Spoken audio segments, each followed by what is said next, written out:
Tomset alongside Dylan Simmons. Proud to be with you from Murfreesboro, Tennessee. A Lady Blue Raiders tennis matchup where they host the Alabama A&M Lady Bulldogs in a doubleheader after their win against UT Martin earlier. And who better to have a conversation with it than head coach of the Lady Blue Raiders herself, Teo Bailey Duval. We have her standing by. Coach Teo, just want to know, what are your raw takeaways from your victory against UTM a few moments ago? Managing our mistakes and unforced errors, which is something that we've really been focusing on all week. Staying in the point a little longer, not forcing a shot or forcing a point that we don't have. We didn't get the win with Zani. She fought really hard. We still saw improvement, so we'll just try to get a little bit better for this next match. All right, thank you for the interview. So my question is going to be, you guys have won 3 straight, looking at 4 with this matchup here. How important is it for you guys to establish consistency to lay the groundwork for the rest of the season? I think it's really important, with the struggling at the beginning of the season with some tough losses, and now we're trying to gain some momentum and some confidence in ourselves and in our game. So getting this win today and then going into some conference matches next week is going to be really key. All right. So next question, how does this being a doubleheader change your approach to how you're going to make this game? We just have a shorter warm-up. The girls are, they got some food in their system so they can get through this next round. The matches could be fairly challenging. They still have to play and kind of really focus on their game plans. So, it's a lot of tennis, but it's nothing they're not used to when it comes to tennis players. They're used to playing a whole lot of tennis. Dylan talked about consistency, and you also talked about the upcoming conference matchups you have next week. But this match is especially significant because you could go to 500 on your regular season record, but also 500 for your coaching career at MTSU with 35 wins and 35 losses. With that in mind, how important is it for you guys to get this win here against the Lady Bulldogs? We're going 5-5. The girls all know it, so they're looking forward to going into next weekend's matches with the possibility of coming out with a positive record. And so it's pretty exciting. I don't really pay attention to my record as much. I just kind of, when you guys tell me what it is, that's when I know what it is. And so that's still exciting news. I just really wanted to kind of tilt a little bit more on the winning side. Well, we appreciate your time, Coach. Looking forward to talking to you post-game. Thank you so much. Thank you. Thank you. Coach Teo Bailey Duval of the Lady Blue Raiders. Always some good insight to hear from her, and also Coach Jimmy Borendame when we have the men's tennis broadcast and everything. But as mentioned, the Lady Bulldogs of Alabama A&M travel here all the way from Huntsville to collide in Murfreesboro at the Adams Tennis Complex with the Lady Blue Raiders. For MTSU, again, they're trying to go 5-5 on their overall record. They now have a 3-game winning streak heading into today, trying to get it to 4 straight wins. But we mentioned it, it's fatigue could potentially factor into it. Now, fortunately for Lee Barnard, she went 6-0. She almost pulled a Chris Edge, as Coach Borendame alluded to yesterday, where 6-0, maybe had somewhere to be, but she had a lot of time to rest, so maybe not as much as fatigue with Lee Barnard heading into this one. Yeah, and fatigue will play a little bit of a factor regardless of these players, though, because I can say this as a tennis player in the past, you're putting in everything you've got to win that particular game. You are going to put in all the effort you have, and you're not really even thinking about what's going on in the future. So that takes a lot out of the players, but obviously they are trained, they live for moments like this, and they are doing their best to make sure they are conditioned for this very moment. But it's going to be interesting to see how they're going to approach it with it being a doubleheader. I tell you what, for Coach Wilson Mamandi, it's not been the case. It's not been a pleasant case over the last 12 years. 43 and 118. He's had his struggles, though. When you've got with Alabama and A&M, when they've got other sports that they focus on and everything, it's tough to build a winning culture. Some coaches can do it, some coaches can't. Coach Mamandi he's trying to get up to that mark and trying to start the path to success for the Lady Bulldogs, but right now it's going to be tough with it being the second game of their 9-game traveling streak, where they're putting in some miles through this before they get back to Huntsville. So especially with getting swept 7-0 against Mercer, what's the path to victory for the Lady Bulldogs here? Well, you talked about it. They've been tacking on the mileage for a while now, and that's obviously going to be playing a factor in this game. When you're not at home, it definitely does create a problem for them, and it's really going to be about whether or not they can establish consistency. Really, for me, that's what it's going to be. Consistency is the key to success today. The alumni of A&M himself and Coach Willis, you can see him there warming up with the rest of his team, and not as much information because of this only being their second game of the season.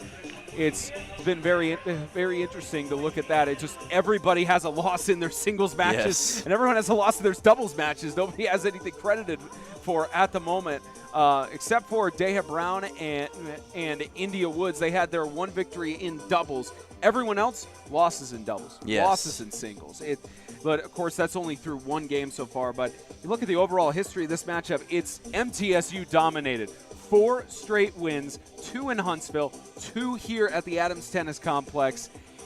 It's making to be one of those matchups that you could maybe say that A&M is destined to lose here, but as Coach Duval alluded to, there's never a destiny. Yes. There's never an absolute with these types of matchups. For A&M, it's going to be a struggle, especially after that's being swept by Mercer. But there's one team that they definitely have a fighting chance with. It's the Blue Raiders, who had them struggles themselves. Yes, absolutely. And the Lady Blue Raiders are looking to get back on top in terms of consistency this season. They've had their struggles, but they're starting to hit a little bit of a stride. The question is that a mirage, or is that something that they can continue to keep up with in the rest of the season? And A&M, like you said, historically, they're 0-4 against MTSU, but they're trying to make some improvements. And last year, they did end up getting make a little bit of an improvement. It was the closest game in series history. So the real question is whether or not they've been able to close the gap enough in that time. It is amazing what can happen, though, in a year, especially when it comes to tennis. And actually heading into this weekend's competitions, doubles was not the strength of Middle Tennessee State University on the women's side. Every one of their players had a losing streak coming into this weekend. Yes. They managed to get the doubles point today, managed to do that with 2 games, and they finished out the third one. But on singles, it's been interesting on the streaks. Of course, for Lee Barnard, she's now got several wins under her belt for singles, as well as some streaks broken. Zani still trying to break that losing streak at singles, but there's any chance Zani could get to that. But going back to fatigue, she had to go to that final tiebreaker, even with the match clinched and everything, and go to that 10-point tiebreak in the final set. So for Zani, if she's looking to break that singles losing streak, it's going to be an uphill battle. Yeah, she had to play a very long game, and that was really what closed it out there at the end, the tiebreaker matchup. And you could tell that was taking a lot out of her. She was putting in everything that she had. And that is definitely going to play into this, because that was just over an hour and a half ago. So that was not that long ago. And the real question is, how much time has her body physically had time to recuperate? How much can that translate onto the court if she wants to get her first singles victory? She has a great opportunity to, but we'll see how well that conditioning's paid off for her. I'll tell you, another player that really was impressive to watch prior to this one was in that UT Martin competition. It was Muskan Gupta. She absolutely, in the first set, not as good, but managed to win 6-4. Second set, 6-0 sweep. Did not want to mess around at all. So for Muskan Gupta, incredible performance and picking up where she left off from last year. Yeah, and she's been a real star for MTSU so far and has done a great job at making sure to establish dominance when it comes to it early. That's really her play style. Make sure to get the job done and win in a consistent basis. And once she gets in a rhythm, it's hard to get her out of that. Yeah, absolutely. And, great matchup. A&M Lady Bulldogs, Middle Tennessee State University, Lady Blue Raiders. It's going to be interesting. We will hear from our sideline reporter, Izzy Gutierrez, in just a few moments, but we'll be back on CUSA TV for MTN Sports coverage of Lady Blue Raider tennis. It's coming up here on CUSA.tv.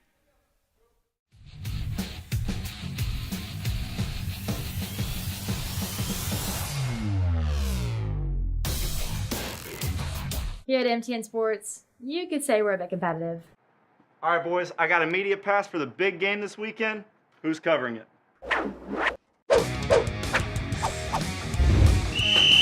6 feet apart. Right. 1, 2, 3, 4. Let me guess. Who's shooting this weekend? The funny thing is, I've got 2. Oh! I'm going to that game.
welcome you back to the Adams Tennis Complex. Once again, the Lady Blue Raiders host the Lady Bulldogs for MTSU versus Alabama A&M. Spencer Thompson, Dylan Simmons, and for more insight on this matchup, let's hand it over to our sideline reporter, Izzy Gutierrez. Izzy? To talk to Coach Teo and also a few of the girls, the Bernard sisters, and they're really excited for today's match. They're feeling really confident coming off their win from last year against them, winning 6-1. They have a lot of confidence, getting really excited to go. And Coach Teo was saying that the teams are pretty comparable. You know, they're kind of on the same level, so hopefully we're going to have a really good game. Should be fun. Thank you for that, Izzy. And that's another important point to mention is that 6-1, that's the first point that was ever scored by the Lady Bulldogs against the Lady Blue Raiders. So progress. It takes time to build a winning culture and such, but we'll have to see if that narrative changes or if they get more than 1 point here in Murfreesboro. Yeah, and I think that progress can really change little by little, and right there you're seeing it. As they scored that point, shows they're making some progress. The question is, has the gap closed any more than that, and can they make progress? And we're about to find out here. Some great doubles matchups coming up, and I'd say we're going to see a dandy here today. Absolutely, and here your starting lineups on here. Lee Barnard, of course, the starting on court one with Noelle Morrow for the doubles matchup. Their secondary team in Eloise Swarbrick paired up with Zani Barnard, and for the final doubles team, Lovestar Alexis combined again with Lily Sophie Schmidt. And of course, Morrow, Noelle and Lee, they've been partnered up before, and going into this weekend prior to Friday's matchup, 1-5 out of their last matchups in doubles. They haven't really been able to break that mold. I'm sure the stats have changed with the doubles matchup earlier today against UT Martin, but at least in terms, they are their #1 doubles lineup for a reason, and possibly building some momentum here as we see him start off. Yeah, absolutely. And I think that potential victory they had earlier today against UT Martin is great because that's going to be a motivating factor. That gives confidence. That gives pride. It makes you think that maybe, I think I got this. And plus, they have continued to establish chemistry as this season progresses forward. And these guys know each other very well. It's going to help them out tremendously here. Usually Zani is paired with Lovestar Alexis, and that record has been 0-4. So for Zani to be paired now with Eloise, Eloise getting the starting nod in this second matchup, of course. Eloise in previous matchups, as we look at the first court here again with Lee and Noelle. That matchup, that pairing with Eloise, she's been paired with Schmidt and Goodwell, but a good supporting cast member for the Blue Raiders. Currently looking at court #1 right now. And this will be the first court.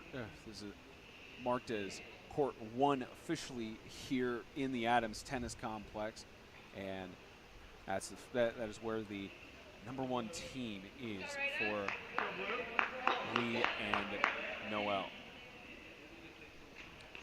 Actually, looking to see if we have the starting lineups for Alabama A&M.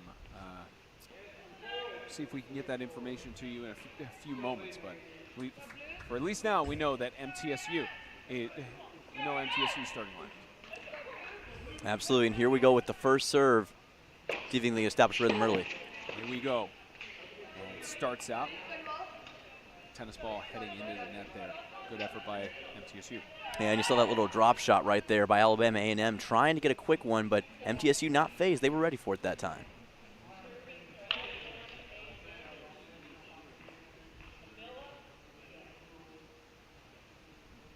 Comes that rocket.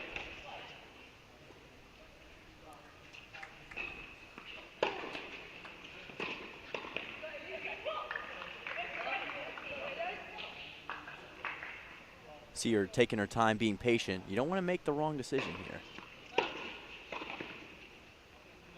Unfortunately, that's another wrong decision that's been made by Alabama A&M. It's not the third time it's gone into the net.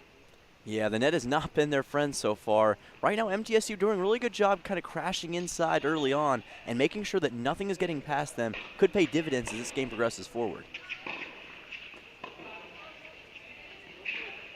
Here's the doubles matchup. You can see it on the top edge of your screen there. They have doubles going on the first two courts. Court 3 finally getting underway after talking with the chair umpire.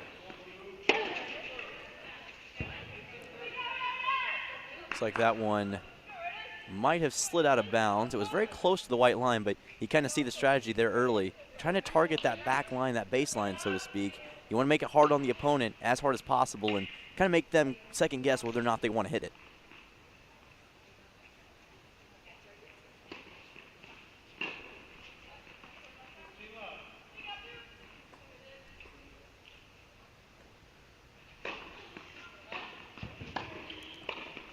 Looks like that one was out as well. Alabama A&M usually has had to use both their serves so far. Yet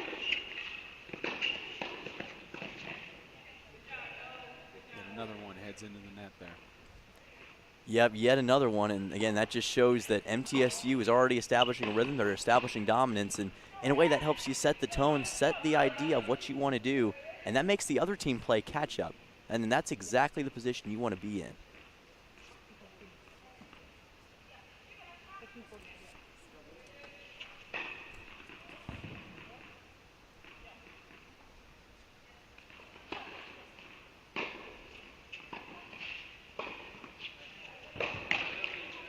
That one into the net once again, and you can see that Alabama A&M player looks like they've got a dominant left hand, and that can also kind of create difficulty for the opponent. Let's see how MTSU handles this. Might have got that serve there, and that was a very nicely done one as well. Right on that white line, perfectly centered. And again, as a player, you're kind of, you're not sure whether or not you want to hit that one, and it creates a little bit of an odd situation for them.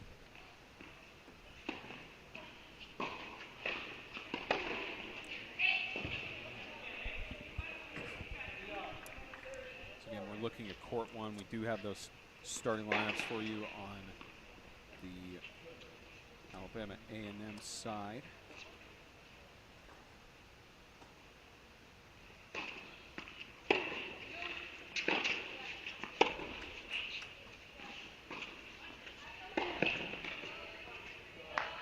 Another point scored that time by MTSU, and they just continue to crash it inside, and a decent enough volley for Alabama A&M, but MTSU grabs the first point in this double set here, and that's going to be really crucial to watch out for. Right now, though, the Lady Raiders are having their way on court number one.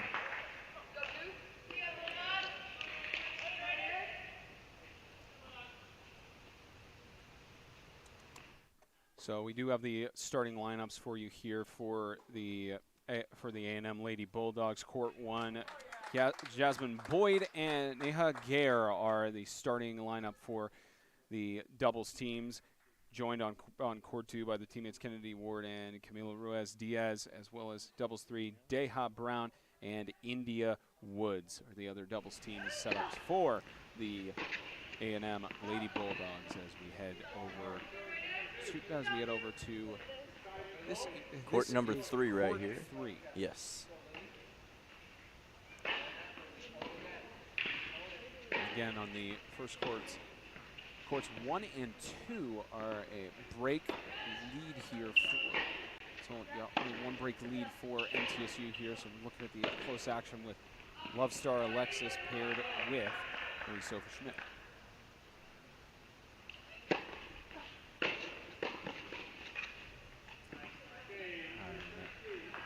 And that's made, now their first update of the day with Izzy Gutierrez. Izzy? Earlier that there's currently a break on court two with Eloise and Zanny coming in strong with a nice quick lead. All right, thank you very much. So Izzy keeping track of those for us as we keep swapping through the court action for you. And again, as you mentioned, crucial to start out early to get that early break lead. Yeah, because again, the opponent has to now catch up to you, and they have all the pressure applied to them. And you want to make sure to apply as much pressure on your opponent early. MTSU having some success with that. Yeah, and they managed to do that in that first matchup against UT Martin today, setting the tone early. Talked about that as we go back over to the primary court, swap sides with the break. Here's Lee.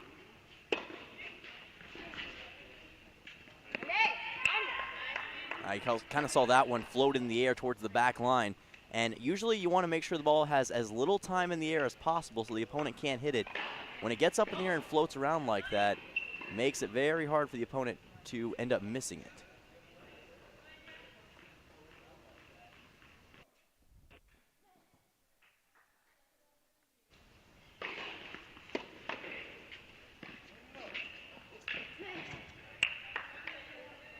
Looks like that one went in. Again, right there in the corner.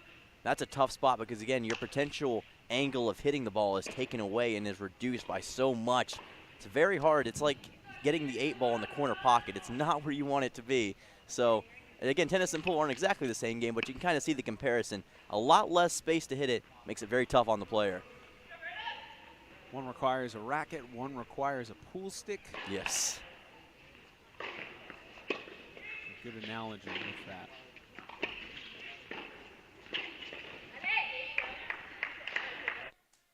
Yeah, you kind of saw that time. Again, it hit the net. And again, that comes back to that angling we talked about. How you angle the racket plays such a big role. You angle it too far up, it's going to stay in the air for a while. Angle it too far down, it hits the net.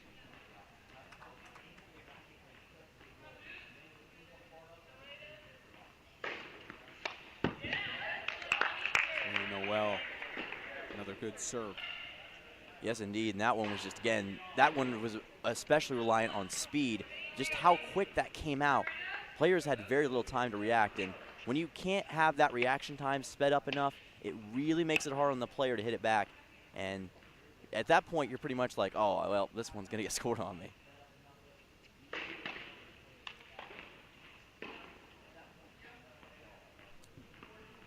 One of the few times you'll see a fault from Lee Barnum. One of the few times you'll see a double fault as well. Yeah, usually you don't see that with her. Almost always you can rely on her to get it over the net, but mistakes like that do happen. As a player, you just got to put it behind you and move on to the next serve, and that's all about resiliency.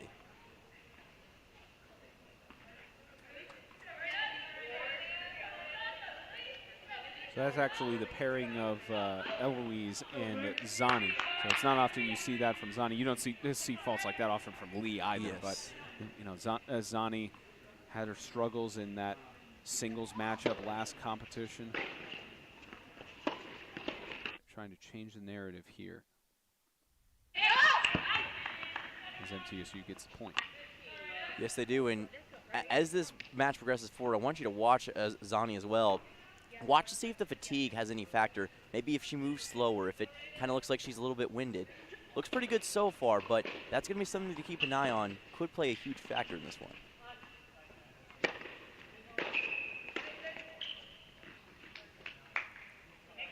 Yeah, you kind of saw on that one the Alabama A&M player tried to pluck it out of the air and maybe a little bit too overeager. You have to be really careful on those shots. Have to make sure to angle it really low or it could come back to bite you.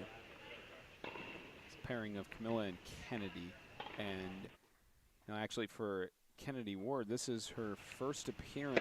She had no appearances in 2021 on the stat line. She's a freshman. She's got a year extra due to the COVID pandemic, and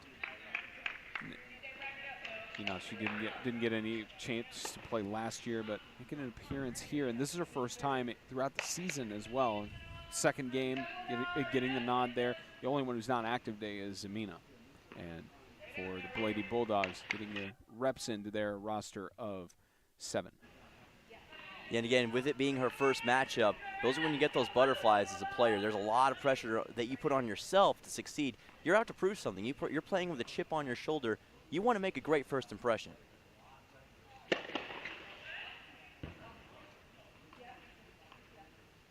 Call the lead on that one. Looks like it, so another couple tries here.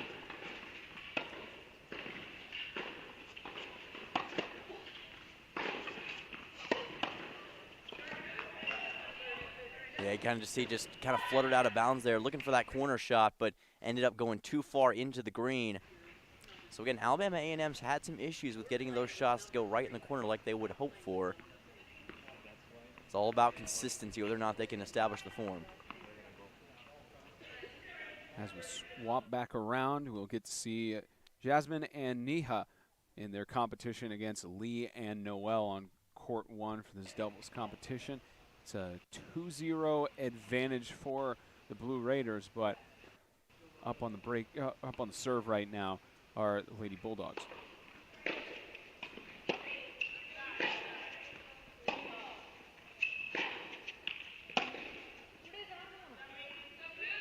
That one went a little bit too far that time. Went into the other court and would have counted potentially if that had been the court they were playing on, but again, those kinds of shots happen as a player, and a lot of that comes down to power, how much power you put into the shot. You've got to be really careful. That's one of those things. Tennis is a game of precision. How hard you hit it, where you put it, you have to be very, very precise. Tennis is as much a mental game as it is a physical game in many respects.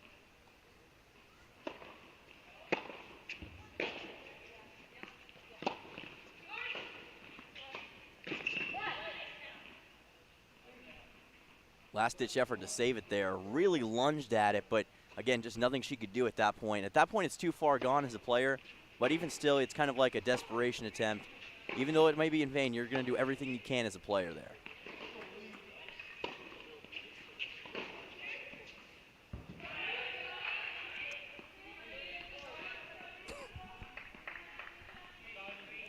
Neha, the sophomore from Pune, India. She only appeared once in 2020, 2 appearances last year, and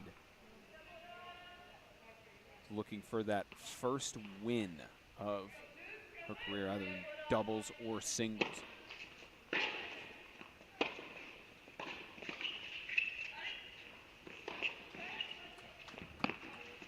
Good quick reaction there as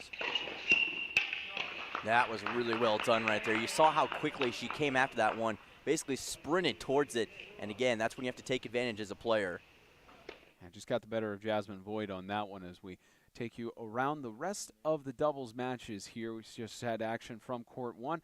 Time to take you over to court number 2, where we'll get to see updated action from Zani and Zani and Eloise as they collide with Camilla and Kennedy Ward. So should be interesting once we get that up. And again, Kennedy Ward, first appearance in her collegiate career. She didn't have any appearances in 2021, and she's paired up with Camilla, the sophomore from Paraguay, who's had several more appearances, and her only win was back in 2020 against Alcorn State, and she's had 4 separate appearances since then. So for Neha Gair, looking for that first win since 2020. Yes, and now we're going to take it to Izzy with a quick update. So over on court 1, we are currently had a break with Lee and Noelle. So what a great step up from them, and hopefully they'll keep that going throughout the game.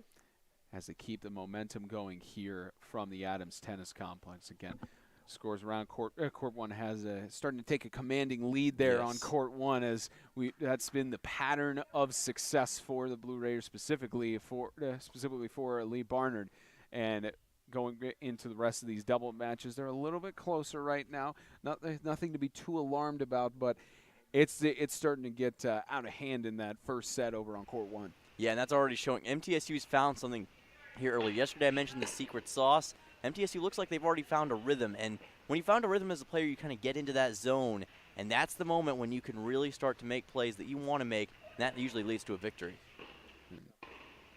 And this is actually our first look of this contest on court 3, with Lovestar Alexis paired with Lily Sophie Schmidt, and their matchup against Daya Brown and India Woods. You got for the Bulldogs, you got a freshman paired with a junior. For MTSU, you've got junior paired with a sophomore. Yeah, so we got a couple freshmen in that group, and it kind of shows a lot of youth with both of these teams. And youth often means inexperience, but that doesn't mean that these players aren't well versed. They have been playing, they've trained for years for this very moment. However, even still, there's no replacing the action that a college game provides.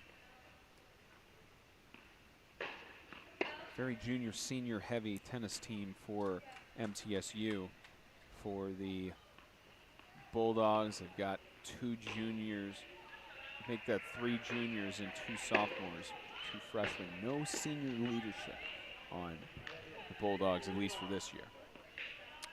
Yeah, and then you see, of course, Lovestar Alexis down there, and really interesting. We actually, while we were on Blue Raider Extra Point, had a segment on her that was done by Iona Bronner, really well done, and highlighted kind of her journey as a tennis player. Very interesting, and it's on YouTube if you want to check it out. But she's one of those players that exudes determination, exudes confidence, and she shows that every time she steps on the court. So really well, very interesting, and being able to see the profile for really, really cool. Junior from Montreal, Canada. Very much one of the centerpieces in this MTSU offense. Yes, you know, they talk about the 4 pillars if you're familiar with AEW. In many ways, she is like that. She's a cornerstone for MTSU, is Love Star Alexis. And she shows it every time she gets on the court, junior from Montreal, and she does a great job again. And what helps her out is precision hitting. Hits it at the back line, really works into her strengths, and she is very, very hard to stop.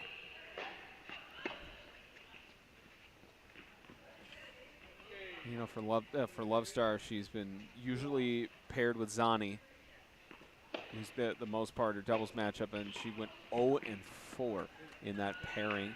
So mixing things up with being paired with Lily Sophie. Yeah, but seeing them back out here again, that shows that Coach Tayo Bailey, she has confidence that this group can succeed as a unit. And again, when you have confidence in your players like that, it really feeds into them. They believe, all right, if Coach believes in me, we can do this.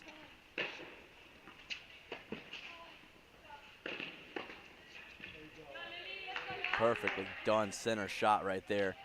See it again, they are really targeting that center respect of the court, and that's really feeding into the lead they have sustained.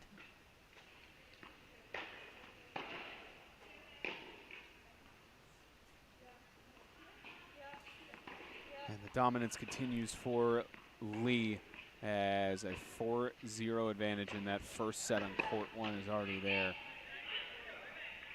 Means it's drawing ever closer, and that's going to be a huge get for MTSU here early. Already going to establish a precedent, and it's going to help maybe get this momentum rolling even more. Great swat there at the front by Schmidt. Yeah, that was a great job just to swat it away from Alabama A&M at that point. Put it again right where the defender couldn't do anything about it. That's what you got to do. Precise hitting right along the corners. Again, the players just don't have time to react.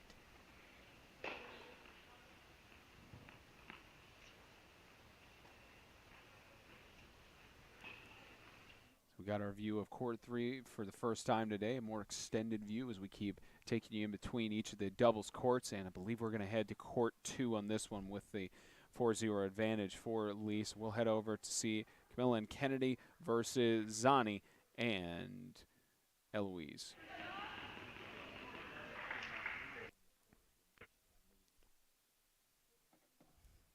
Yeah, and we saw this pairing have success earlier on when we were covering their game, and they've showed a lot of chemistry here as a team thus far.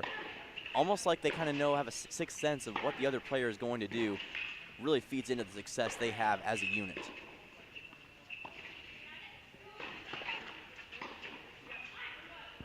Another mistake made there on the service by the Lady Bulldogs. We've been seeing that trend here in the doubles on each of the courts where servicing over has been an issue. Yeah, serving the ball right there, and you see it hit the net once again. That's been the main thing. Alabama A&M has had a lot of issues with getting the ball over the net. It hasn't really been so much the ball getting swatted out of bounds. It's just been not having the power to get it over the net. And the longer a volley usually goes, that usually means the ball is going to be lower. So I think the longer these volleys go, the more it favors MTSU.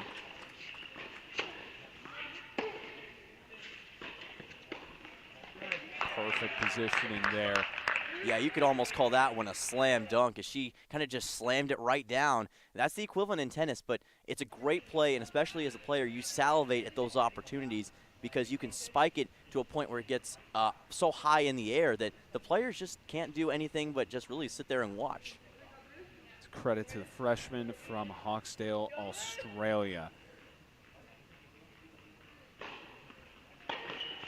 For A&M now, it's really just going to be about whether or not they can climb up back through this mountain. And another serve into the net, but you mentioned serving earlier, having issues with that. Alabama A&M serves kind of look a little bit slower compared to MTSU's, and really that's the main thing with serve is you got to establish speed. The pairing of Eloise and Zani has been trying to get some dominance of their own here on court 2. Comes the serve from the right side now. We'll get some updates later, but court 3 is getting just as close. I think they're on a break right now. Man, look at that great job right there. Kind of sold it there. Looked like she was going to go to the other side, but went back to the left. Really smartly played. it's one of the testaments of how it's such a mental game with tennis, of trying to know where the positioning is and fake out your opponent, because you've seen several players do those kind of things where they've acted like they're going to swat it down and just subtly tap it to the other side. It's so much a mental game when it comes to tennis. I mean, you factor in everything involved there, and we're seeing some good tennis here so far in the doubles. I think so, absolutely. A lot of consistency, and you got to be impressed with what you're seeing from the Lady Raiders so far. And for A&M, something's got to switch as they try to change over here, but at least for now we get back over to court 1. 4-1 advantage, of course, for Lee and Noel.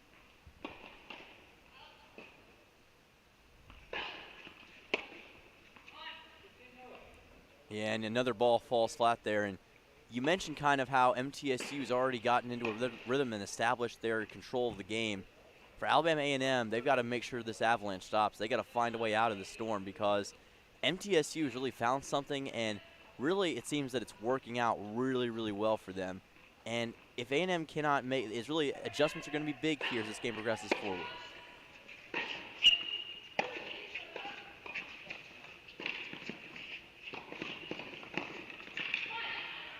Tried to pick it up, but couldn't there. Yeah, just kind of a scoop shot there. Kind of like me and Nate were talking about yesterday, just scooping the ice cream out of the bin. That's what you're trying to do there. And sometimes it works, but that ball was positioned so close to the net that there was really nothing that could be done about it other than to just fall straight into the top part of the net. Now, Lee and Zani have not been paired up on a doubles team under the tenure of Coach Duval. And prior to their split, we'll talk about that after this. Goes into the net there, but prior to them not being paired up as a doubles team, they were essentially unstoppable. They had maybe a few losses here and there, but you see reasons, because with the doubles matchup, you can't win on just one team pairing. You have to win 2 out of 3 of the courts. And right now, the Barnard sisters, they're both up 4-1 on their respective double teams in the first set. So it's a big reason of why they've been split since their freshman or sophomore year in the tennis game. And sometimes you just don't, as a nice shot right there by MTSU, just right along the corner line. But sometimes you don't have that chemistry with the people you would expect. Playing tennis, I actually have a younger brother who is also on the high school team, and kind of the same situation. We work well as a unit, as singular players, but together sometimes we'd have issues establishing that chemistry. So that's a really big, interesting thing about it, is that tennis can be a place where you find people you wouldn't expect. It all comes down to style, your particular preference, and how it works.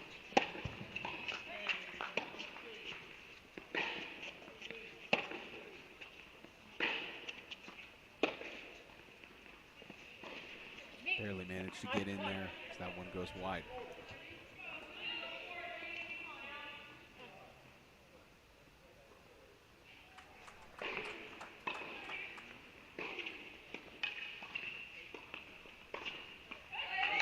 Yeah, kind of sliced it and diced it there. As quick break will be taken now.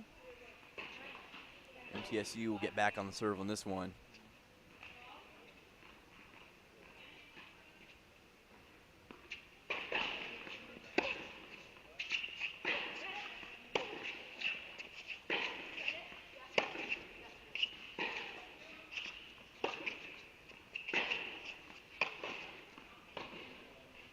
Skip it and jump there. Yeah, hop, skip, jumped into the net, and again, that's one of those situations where the angling of the racket kind of contributed to that ball falling into the net. Not enough height on that one. Height is such a crucial key in tennis, establishing that balance, and unable to do so that time.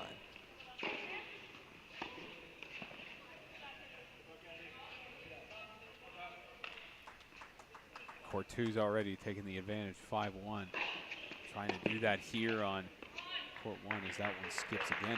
And it's just the pattern we've seen from A&M all evening long. Hopefully the trend doesn't continue in the singles. Yeah, absolutely. They just continue to kind of hop, skip it into the net there. And again, you really want to avoid that as a player, and it gives your opponent free points. I know as a player, that's a mental moment where you don't want to give it up. It really hurts you in terms of your mental state and kind of makes you feel a little bit worse about how you're playing. Another double shot. We are heading back to courts 1 and 2. One of the favorite features I enjoy about the play site system and being on air for MTN Sports is we get to see the split screen method. I want to see a shot at the octo box if we could get that during the singles. But yes. you'll see courts 1 and 2. Yeah, 1 on the left, 2 on the right, as they're about to potentially clinch the set here with both teams being up 5-1. Both teams having such great success. And yeah, this is basically our version of the NFL Red Zone channel, if you're familiar with that, except here it's Middle Tennessee Tennis. But it's a great feature, a great thing. Allows you to keep up with the action of both teams at once, and it is truly a modern miracle.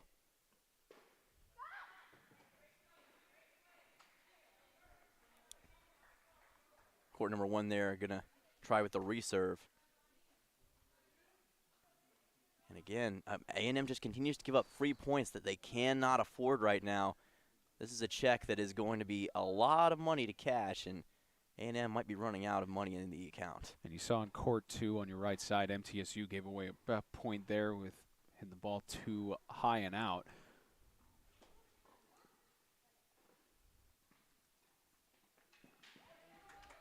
Left side tried to get that swat on the inner line, couldn't get it past the net. Court 2 keeps going. Ooh, nicely done there on court 2, right to the side. That was a perfect placement of the ball. Kind of went cross court on that one. And, you know, these courts are only so wide, but you saw how the angle of the ball was put really nicely done towards the front. Left side, that ball going into the net.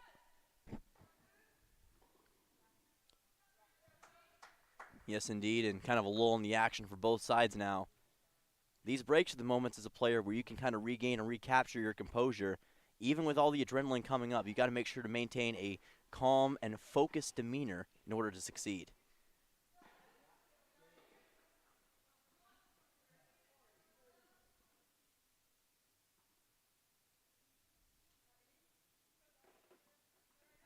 High and outside on the hit back on the court 1.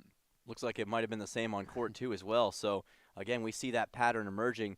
Now A&M's probably trying to avoid getting the ball stuck in the net, but now going outside of the court. So seems like things continue to just fall in the wrong way for Alabama A&M. Lady Bulldogs in a bit of a hole right now. Service violation on 1. And hits in the net on 2.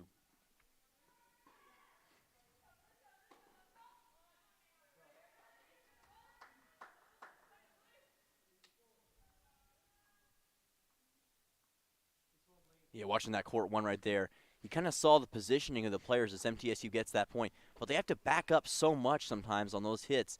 And when the ball is in the air for a while like that, you get time to think, but sometimes you can overthink. Sometimes you can think too much about where you're going to put the ball rather than just hitting it.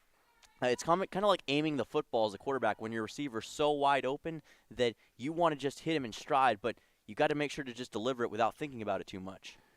You saw on side 2, back and forth, again, just into the net for it was just into the net again for the Lady Bulldogs, and because of that, it's now 6-1. It's a 1-0 advantage on the doubles for court number 2, and it finishes up on court 1. I know that the Zani and Lee are identical twins. We didn't expect identical results in the first set with that, but 6-1.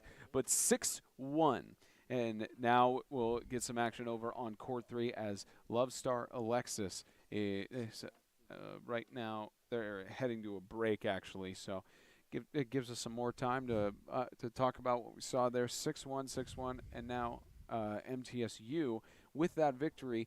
It's now the doubles point clinch there for MTSU, and that was because of Zani and Lee. They are going to play out Love Star Alexis on there, but good stuff from MTSU, starting out strong. Didn't go a complete sweep on the doubles, but at least kept it competitive, and now the Blue Raiders have the advantage. Yeah, and I think another thing, we were interested to see how fatigue would play a factor. So far, it does not look like that's been a huge issue. MTSU has just continued to go in stride, and that shows their conditioning, their willpower. They are not phased in the slightest. They were ready for this moment, and they continue to show that. We've seen a lot of great hitting. We've seen a lot of accurate hitting. I think we're going to see more of it as time goes on.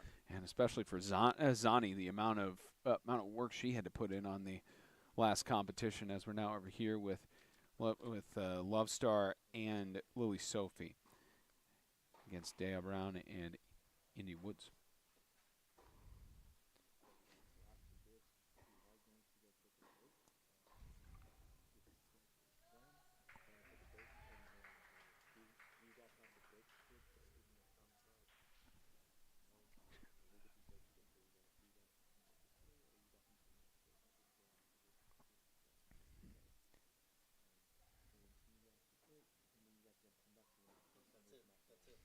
And looks like that has also clinched, so MTSU gets all 3 double series. Nice job there, and that means that it is officially clinched. MTSU has taken it. Clean sweep, 1-0 advantage for the MTSU Blue Raiders heading into singles play. Blue Raider tennis will continue on ConferenceUSA.tv in just a few moments. MTN Sports giving you all the action here from Murfreesboro, Tennessee.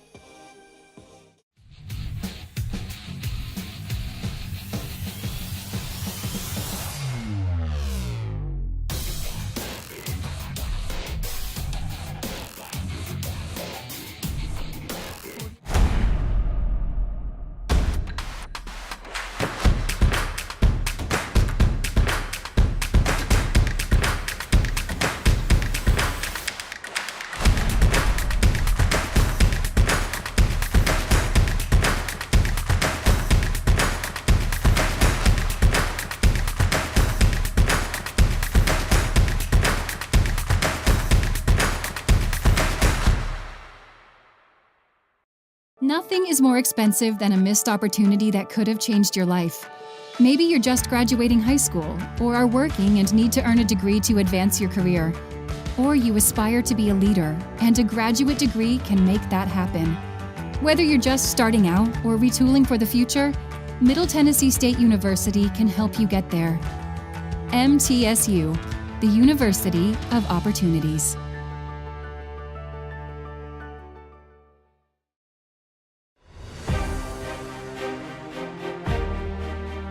So many men and women that have served that expected to be able to have their tuition or certain assistance being given to them, and that money evaporated. With the establishment of the general fund is to make sure that all those men and women can get through MTSU and pursue what they thought they could do when they came on back. We're extremely proud that the Predators have identified the need to help make this fund one of the best at our university for our veterans.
Live at the Adams Tennis Complex for this matchup between the Lady Bulldogs of Alabama A&M and the Lady Blue Raiders of Middle Tennessee State University. Spencer Topsett, Dylan Simmons, Izzy Gutierrez down on court side, as well as our producer Darius White, Dan Eschenfelder, helping to keep it all together. We got your singles lineup for you. Of course, the number one started pretty much the entire season. Lee Barnard for the MTSU Blue Raiders, followed by court 2 with Zani. You got on court 3, Lily Sophie, court 4. Excuse me. Lee started there. Secondary court is Muskan Gutpa, who had such a great performance in that first matchup. Is also followed by Love Star on court 3. Court 4 is Zani, which is about the same position she had in the last matchup. Noelle on court 5 and Lily Sophie on court 6. But got some interesting singles matchups for them on the A&M side. Absolutely, and it's going to be interesting to see. So we got Jasmine Boyd first up, and we're going to have her going up against Love Star. We got Deja Brown there as well. We've got Camelia Ruiz Diaz as well. Kennedy Ward will be in here, India Woods. And we have Ximena Duarte Ramirez and as well Nia Grare as Alabama A&M's starting lineup here in the singles showdown. As we, of course, got a shot here of court 1 as Lee collides with Jasmine. It's a senior versus junior. Junior versus senior. So, like you said, this is going to be a match that's going to heavily rely on experience. Both players have been around the block a few times and kind of know each how this sort of thing goes. Question is, whose experience will pay off more here?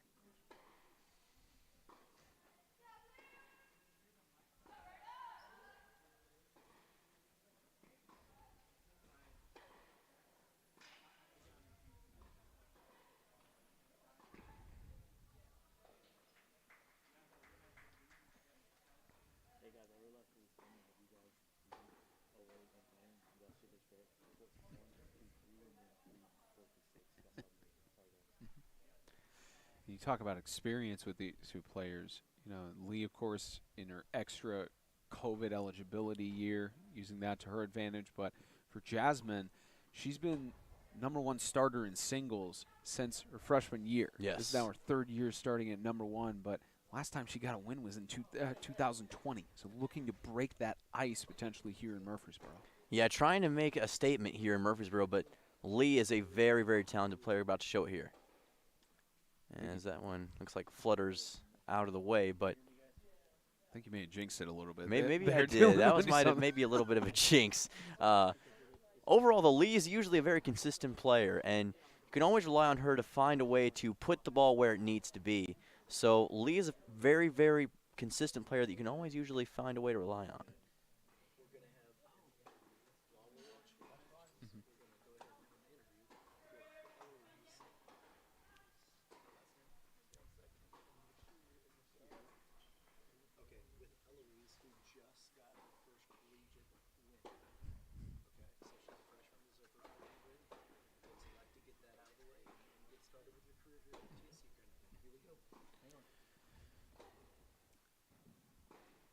See the back and forth action, that one far outside of the singles line. And one of the great things about MTN Sports is that we get to do a lot of great things on the fly, and included with that is an exclusive interview with Eloise Swarbrick. Again, the freshman hailing from Australia, got her first collegiate win.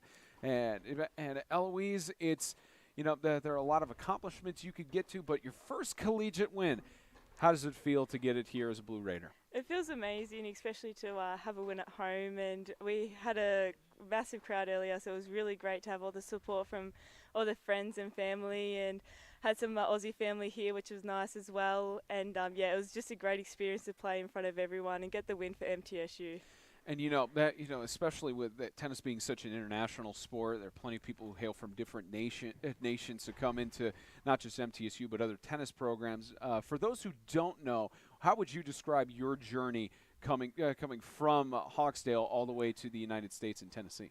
Well, it pretty much started. I started playing across the road at the local rec reserve on asphalt courts, and I guess everyone has a different journey. Mine started there in the local community. Very small community it was. And yeah, I just went from there, played at the Warrnambool Lawn Tennis Club all throughout my juniors. Then when I started getting a bit more serious, I started playing more tournaments and started travelling a bit more around Australia. And then I just went from there, and I started winning a few matches, and then winning a few AMTs and doubles, and went from there. And I didn't even know college was really a thing until until I was like 15 years old. And my doubles partner, she was so set on going to college, and I was like, wait, what's this? What's this involvement? She's like, it's team tennis, and I was like, that's fantastic, because I love team sports, and I've grown up playing team sports my whole life. So being able to play tennis in a team environment and playing with these amazing girls, it's fantastic. One of my actually close friends lives in Melbourne, down in Australia, and him and I talk frequently. He keeps telling me about how hot it is down in Australia, with it being summer down there. Yep. I'm interested because though it's mostly rain and showers in the winter. How did you handle the snow earlier this year in January? It was so cold. I could not believe it. I've never been inside. I've seen snow when I was like 3 years old, and that was it. So I can't really remember it. But yeah, no, and because it'd be summer for me in Australia right now, so I'm really, really wanting a little bit of sunshine would be fantastic, and but all we're getting is snow. But anyway, we're surviving, I'll say that. So, this is a historic moment for you, obviously, with your first collegiate win. But you talked about your previous experience. How different has college tennis been for you coming here to Middle Tennessee and Murfreesboro? I mean, you've got the whole team behind you every set of the way, and it's fantastic. The girls cheering on each other, and when we dominate on court with each other, we're really backing each other up and really confident with each other. So that's one thing that's definitely different, is having people be able to rely on you and have the confidence within you to be able to play and come off with the wins in the matches. All right, and last question. Did you watch any of the Australian Open? We know it just concluded, so we were curious. I sure did. I loved watching Ash Barty, and she was amazing. I love slicing like Ash Barty. She's been my inspiration. Nick Kyrgios and Tanasi Kokkinakis with the doubles win.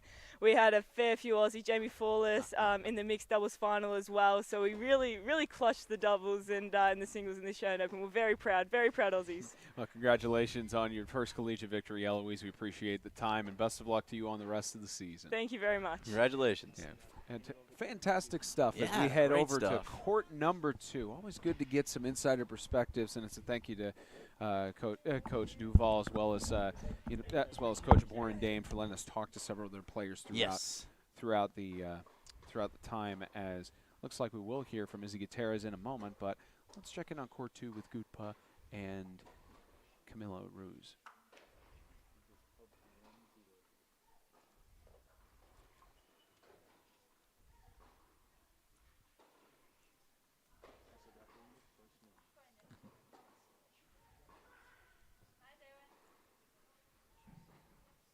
As that one goes wide for Muskan, and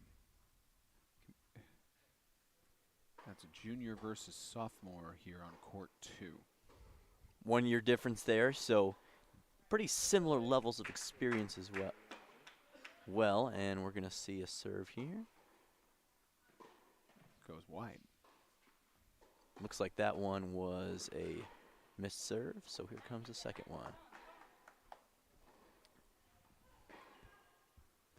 Good call there, and that was great recognition that time as well. That one was very close to being back. Sometimes as a player, you almost have a reflex to just hit the ball because you see it on the ground. But good players realize when a ball is going to be out, and that takes a lot of self-control on her part. So great job to get that point there. Free point for her.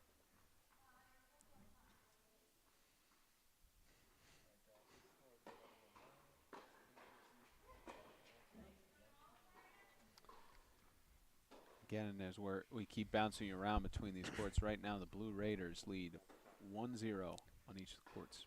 And right now trying to get towards that break. They're starting the momentum, and it's the same way when they played against UT Martin earlier. They started strong, same with the doubles. It's almost looking like a mirror match here against the Lady Bulldogs. Yeah, and I got to think that match earlier today has been weighing on their minds as well. It looks like that they've really started to hit their stride as of late. They're finding something inside, and at this point in the season, not a better time to find it. They look like a team that's showing a lot of poise and a lot of determination. Speaks volumes to the job that they've done as a team and as a unit to get back up on their feet and not let these losses get to them. Let's check back in with Lee and Jasmine.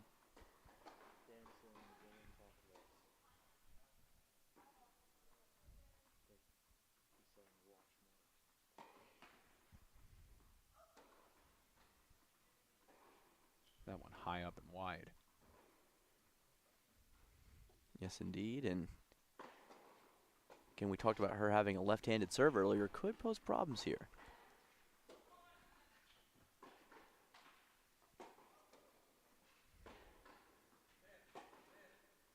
Nicely done there. Great corner shot right to the side. Gotta love the movement there. You know, you always wonder. There's that thought in the back of your mind with tennis. It'll never happen, but there's that thought in tennis of, when is one going to dive for the ball? When is one going to go with the racket and do like a diving play or something? It's never going to happen out of player safety, of course. But you always wonder maybe they could dive for it. But I've seen it happen on the rarest occasions. I believe we've got back over here to court 6, where Lily Sophie and Kennedy colliding, the freshman versus sophomore. Two young players here, both trying to make a statement. That one goes into the net. Fault there. Again, Kennedy Ward, the freshman from Hoover, Alabama, making her appearance. This is her collegiate debut, with this being the second matchup of the year. The only one not seeing action today is Amina Duarte.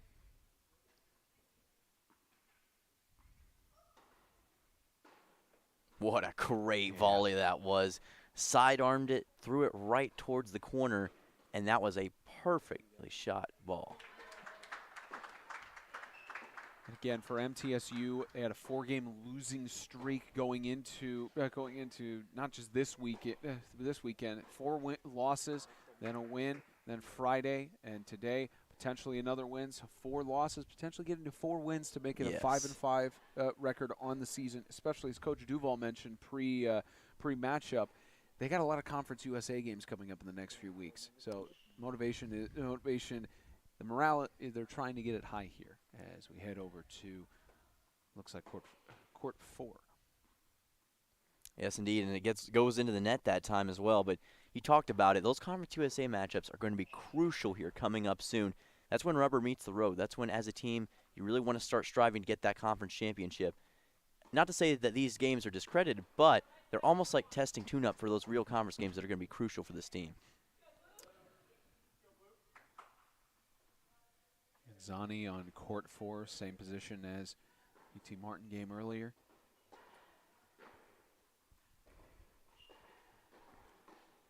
Trying to come back with a vengeance from losing in that final set tiebreak.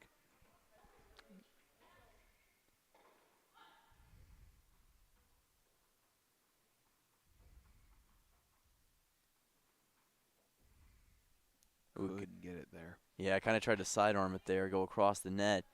Little too much speed there, and kind of just caromed off the net that time, but had the right idea, and that's the thing as the player. You can tell when somebody has a lot of intelligence with the game, and she showed it right there with the positioning of the ball.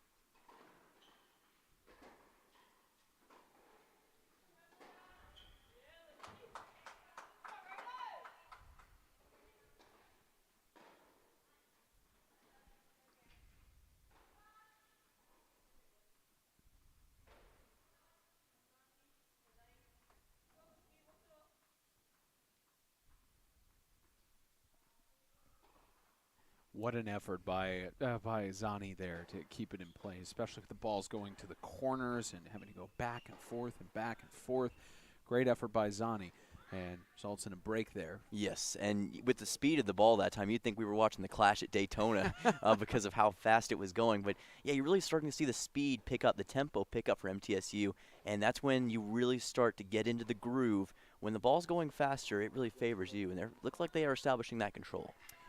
Saw a little bit of Zani. We're going to head back over to see Lee on court 1 as Zani got her break over there. Is up 2-0. Back over on court 1. It's a 3-1 advantage for Lee.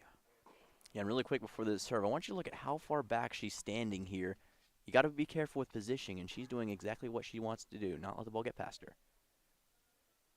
Except maybe that time. I jinxed it. Sorry about that.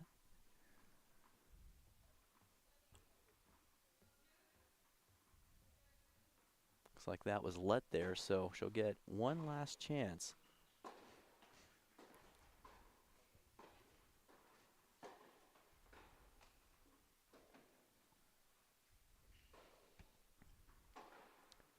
Gonna head to the other side now.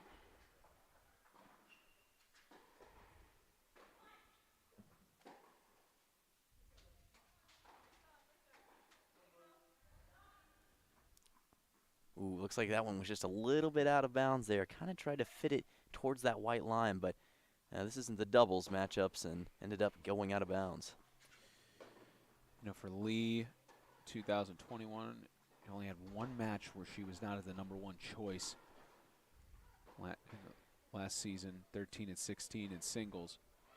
Trying to change that here as that one let. Yep, that one ended up going out of bounds there. And one other point to bring up real quickly is the way, as we'll see this serve real quickly, but how you view the ball can kind of disorient the opponent depending on where your eyes are looking.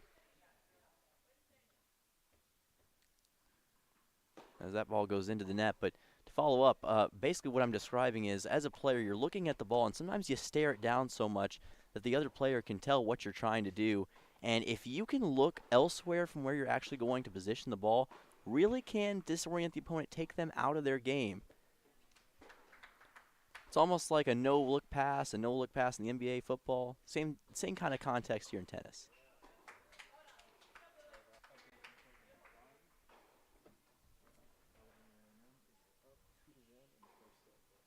And the only court we have right now that has an advantage is court number 5. Looks like Noel having a little bit of struggles against India, as India up 2-1. Yeah, so there's a little bit of hope there for Alabama A&M as they get their first lead of one of these matchups, and could be something to build off of for the future. And I believe it just updated on court 6, where it's now a 4-0 advantage, the first of any of the sets that are active right now that has gone to a 4-0 advantage. All the rest of the courts getting closer towards that on 3-0 or 3-1 advantage in that. So MTSU right now not holding back except on court 6. No, they are going full press right now. And usually when you start to build that lead, you can kind of smell blood in the water. You want to make sure to finish it as quickly as possible. Momentum is a strange thing, and it can turn really in a crescendo at an instant. So you want to capitalize on that momentum at a given point so you can salvage the win. Again, court 6 having a little bit of struggles. And our first view of court 4 with Zani as against Neha. And the sophomore from India against the senior from South Africa.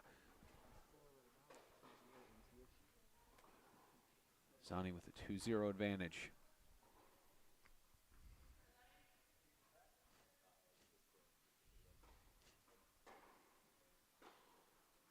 High and outside. Yeah, that one kind of flew out of bounds there into the green once again. And again, that just is a testament to MTSU kind of throwing these opponents off guard, making them hit it harder than they would like to.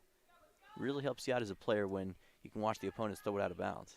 So it looks like we've actually got a 4-0 advantage for Zani on court 4. And on court 1, it's a 4-1 advantage right now for Lee. So getting closer and closer to the first sets being over here in these competitions. And right now, it's just the storyline is all MTSU right now as A&M is trying to fight back. Yeah, A&M trying to fight back, but really they're just not having that thing that they need, that extra gear. It's hard to define what it is, but MTSU seems to have a plan, and they are executing it to perfection at this moment. Court 3, look at Love Star against Deha, junior versus freshman.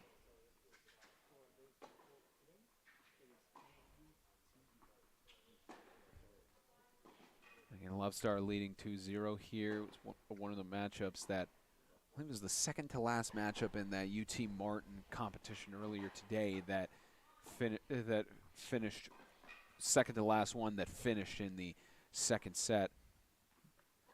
Zani was the only one who had to go the full distance and come out with the game win.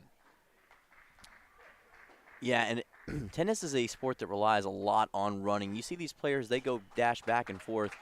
And you can't sit still in place because, again, it doesn't matter how big of a wingspan you have. There's really nothing you can do when you don't have the speed. So these players, they train heavily. They train every day, and they run a lot. In many ways, it's like cross-country except with a racket and a tennis ball as well. So running is a huge aspect, and that is something to keep an eye on as well as this game goes forward. That service goes into the net.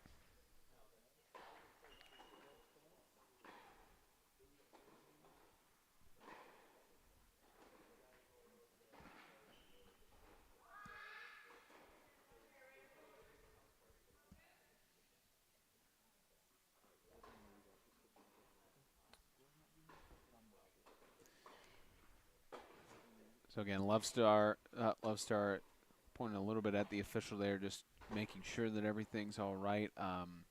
Doesn't look like there's a break at that point. You can see some of the scores above my head here on the scoreboard. Actually, a cool thing, Coach Borendame and the rest of the staff with Middle Tennessee's tennis organization, they're working on for PlaySite, where it'll have real-time scoring updates built into PlaySite. That should be up and functioning next week. So it will, of course, show just as well for the rest of our viewing audience. So that will hopefully be updated next week.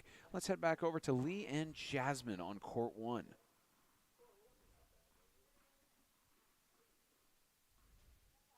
Looks like a missed serve there, so Lee will get another shot. And, you know, you've talked about her. She is so consistent, so great at what she does.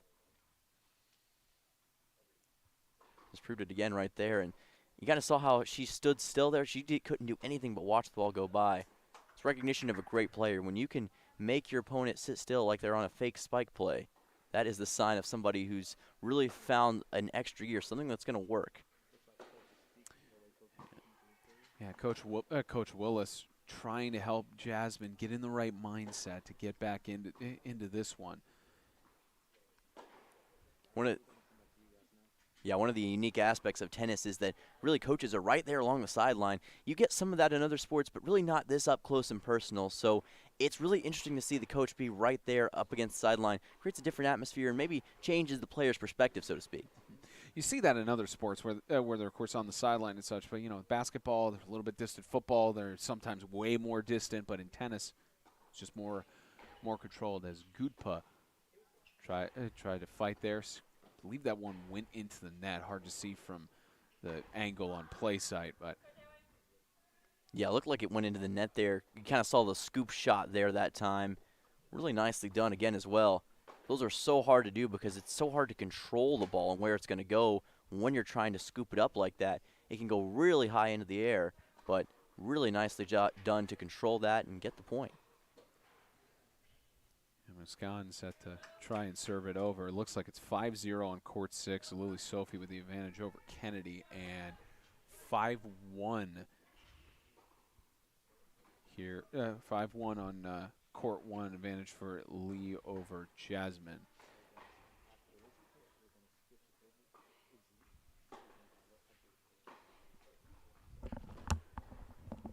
All right, and about to send it over to Izzy with a quick update.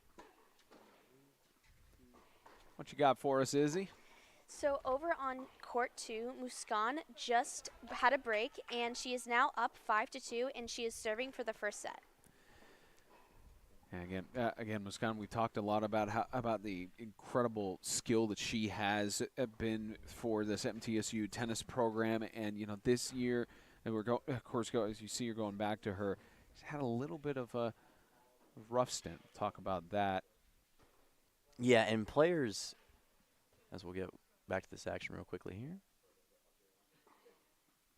She's had a little bit of a slump as that one, I believe those ruled it out, or Scott called it out there, but she's been on a slump right now. 5 straight singles games that she's lost heading into Friday. Obviously that changed with the matchup earlier, so starting to turn the tide, change the narrative, and continues to do that here. Yeah, you talk about changing the narrative, and even great players go through slumps. They go through times when they're not performing as well, and some of it is mentally, some of it is also physically. And again, she's really done a great job of finding a consistency, and especially today, she's starting to change that narrative. So we actually have a official update as that goes out of the baseline. Court 6 is finalized on the first set, so Lily Sophie 6-0 sweep in that first set and takes the advantage 1-0. Closer than anybody to try and get the first singles point. Excuse me, the first singles point for MTSU as we head over to get some action from, I believe it's court 5 is what we're looking at Actually, court 1 between Jasmine again and Lee, as this one is close to a clinch. Yeah, and that means the MTSU already has one of the Infinity Stones for that gauntlet. Let's see if they can get the other 5 here, but off to a good start.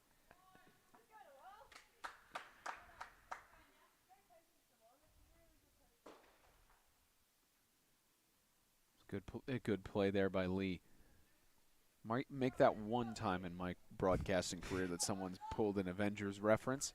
But yes, they've already acquired one of them in the doubles match. Yes. And closer to getting 2. Closer to getting 2. Comes that rocket serve and into the net.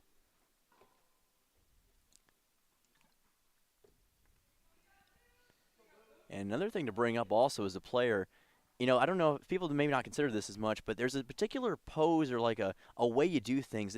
Basketball players do this a lot with free throws as well.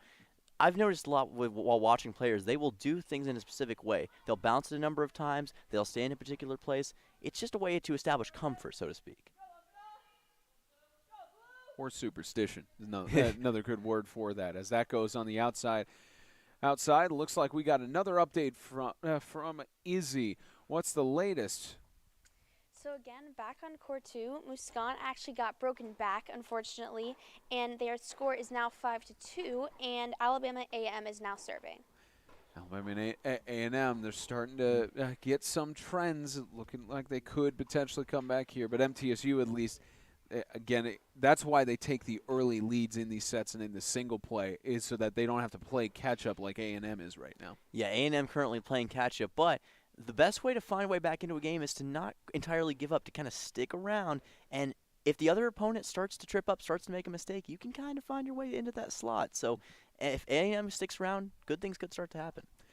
Hopefully the trend that the Lady Bulldogs are waiting for, but for MTSU, they're not wanting that. As we head over to first action in the second set for court 6 between Kennedy and Lily Sophie.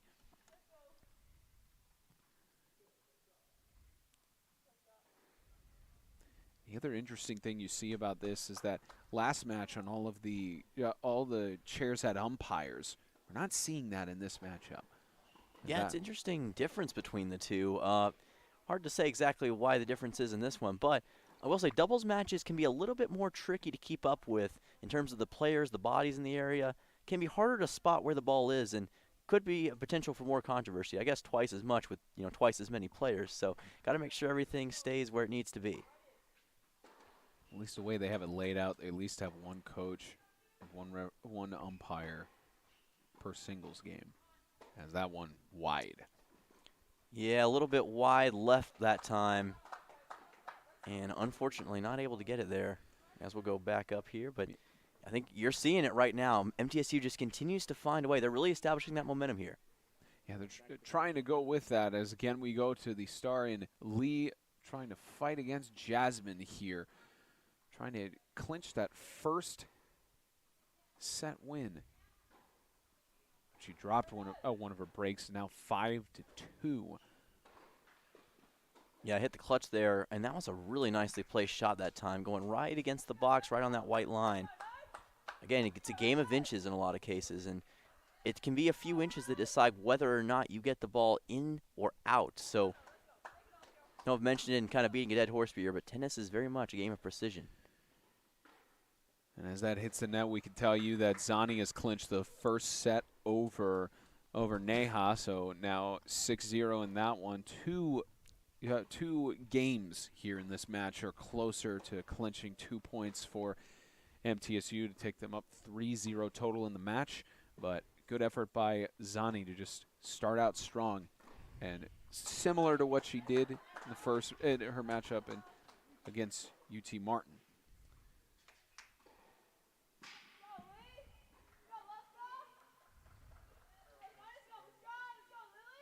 Great effort by Jasmine to get back up. You saw she tripped up there on the baseline and managed to get back up. But, of course, Lee Barner just took great advantage of that. Yes, she did, and looks like Izzy's back with another update. I do have another update. Over on court 2, Muscan just took the set and is now 6-2. So 6-2 taking that. Now make that 3 games here in this match that are closer to getting points there. And one of the interesting things we learned with the UT Martin contest earlier, even if MTSU clinches the win for the entire match, they still play out the rest of their games, which is why Zani earlier had to go to that final tiebreak.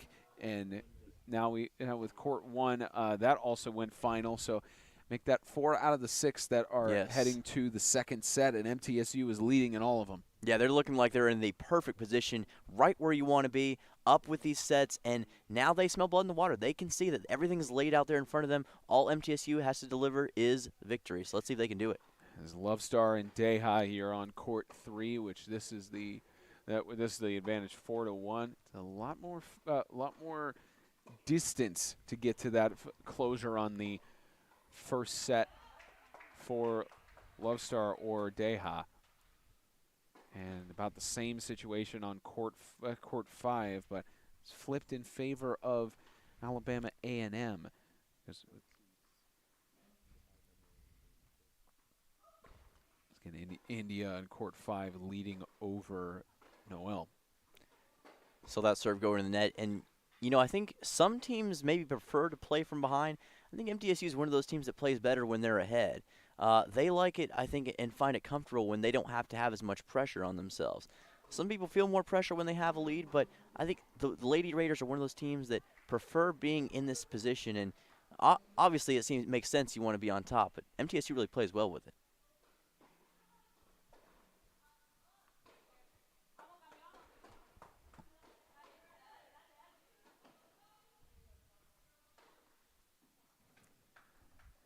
Wide there as Love Star got a lucky bounce on that one, a lucky angle as Lily Sophie on court 6 has actually taken the first point of the second set of anybody here. It's up 1-0 over there on court 6. Rest of them still in a recess.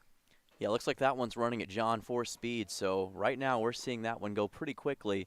And that's evidence to how good and how quickly they play. Some players like a more methodical tone, but they're going right at it full speed ahead. And they updated court 3. It is 5-1 right now in favor of Love Star. And it looks like they're going to bounce us back around. We're going to head back over to, I believe this is court 5. As, 4-2 advantage. Only lead for A&M right now, where the junior from Tuscaloosa, Alabama, is up a break against the junior from Marietta, Georgia. That one tips in the net there. And one thing we haven't mentioned yet is hand-eye coordination. That's such a big component of tennis, is having the coordination of your hands and eyes to hit the ball accurately at a given time. That's the basic and the fundamental, and we'll see where that ball goes.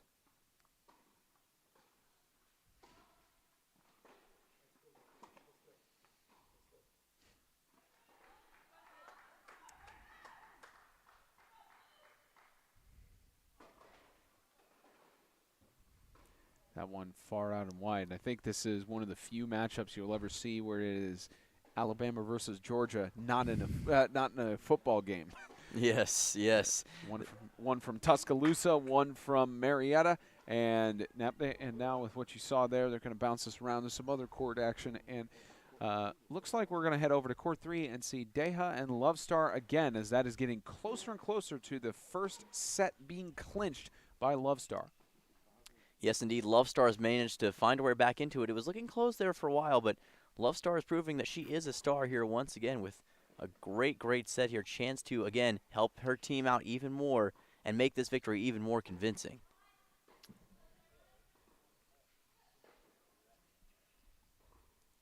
Going into this weekend, 2-5 on singles.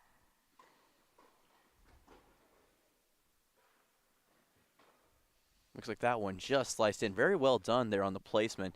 But, you know, we're talking about Love Star and the team as a whole.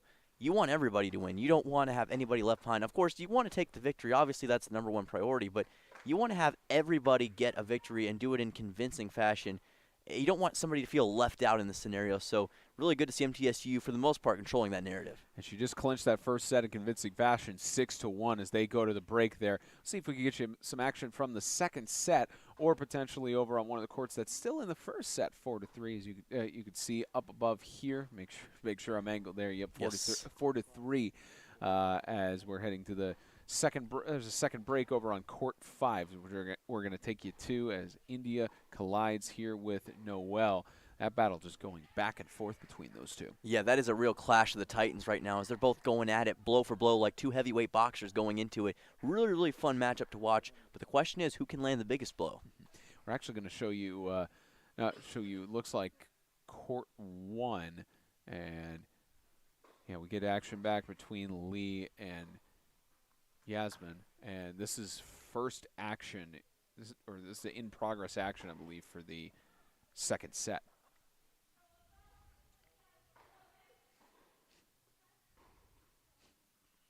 That one flies in the net there.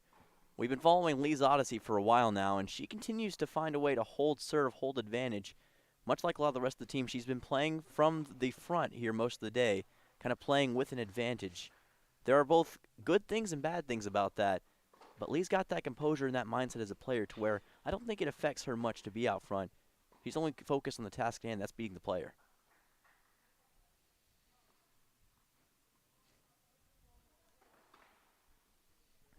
As point up, ruled just outside there. It's one of those close ones that could go either way. And we can tell you that on court 5, India is starting to allow Noel to make a comeback. It's now 4-3 over there. Highest advantage we've got on either courts in the second set is 2 and 6 are 1-0 advantage. All the rest of them in progress in the second set except for court 5.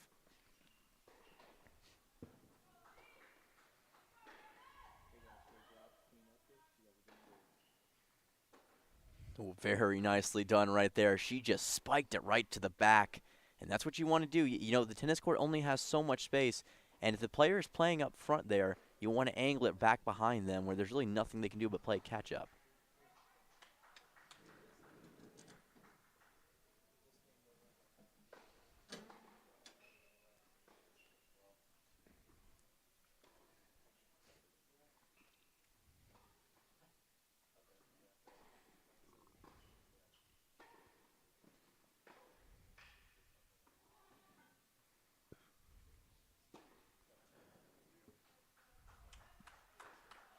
You saw the attempts at the high-up swats there between Lee and Yasmin. Lee started to calm it down a little bit, but then just went right back to having high-up bounces, and it definitely cost Yasmin there. Yeah, you saw how high the arcs were there. You might as well call that tennis ball Apollo 11 because it was way up in the air. But sometimes that's how you have to play the ball. When it gets in that position, you just have to adapt to where the ball is going, and great players are able to get kind of that recognition of the ball. Looks like we've swapped over to court 5. Again, this is a close contest between India and Noel. Again, it's at 4-3 right now as they're just trying to get out of the first set here. This matchup might end up being what we saw with Zani against UTM earlier. And again, a reminder, if one is needed, they have already played a matchup today against UT Martin just a couple hours ago. So obviously, while it hasn't seemed like it's played too much of a factor, you got to imagine it's at least taking somewhat of a toll on these players. And especially the longer these matches go, that could really affect them physically.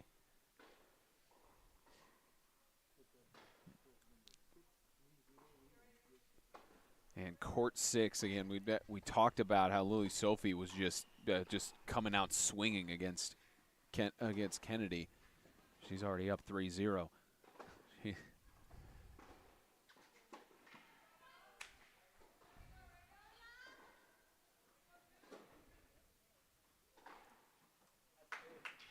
That one goes in the net. I laugh a little bit because that's similar to what Edge did yesterday in his singles match with 6-0, 6-0, and Lee did that earlier against UT Martin with 6-0, almost 6-0, maybe 6-1 or 6-2, but just wanted to get the match over with, start watching the rest of her team. That's what Lee Barner's trying to do again here, and same thing with Lily Sophie on your screen. actually off your screen since we're on court 5.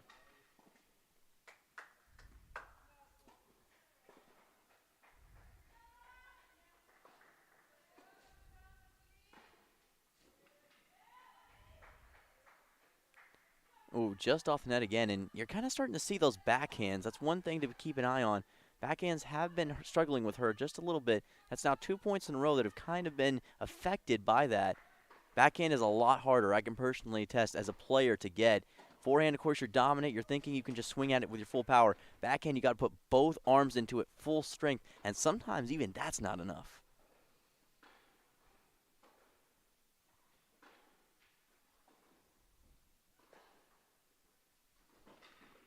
As that one does go into the net.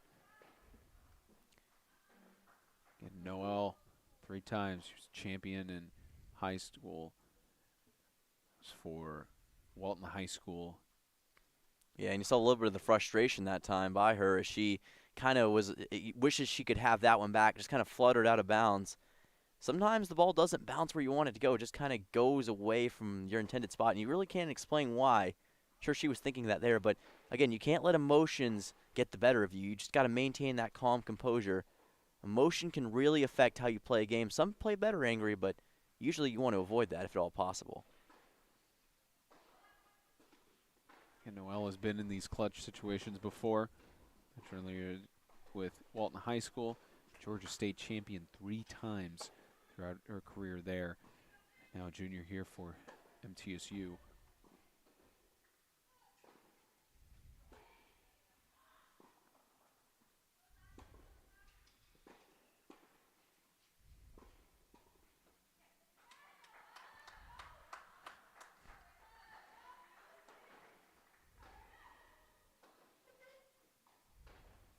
Oh, tremendous Wow. right there. That was a perfect spin on the ball. Spin doctor went for the 360 ride, and that was a perfect placement there.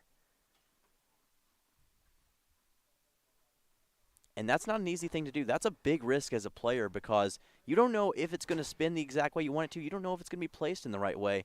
That is an example of years and years of training, exercise, and composure, knowing what you want to do and taking care of it.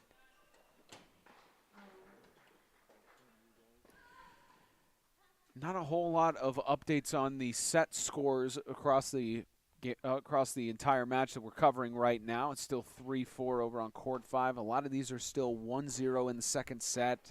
Haven't gotten anyone to break through to have a 2-0 advantage or anything like that. So a lot of different action going on here in the Adams Tennis Complex. But it looks like we're going to go to court 4 and see the latest action between Zani and Neha.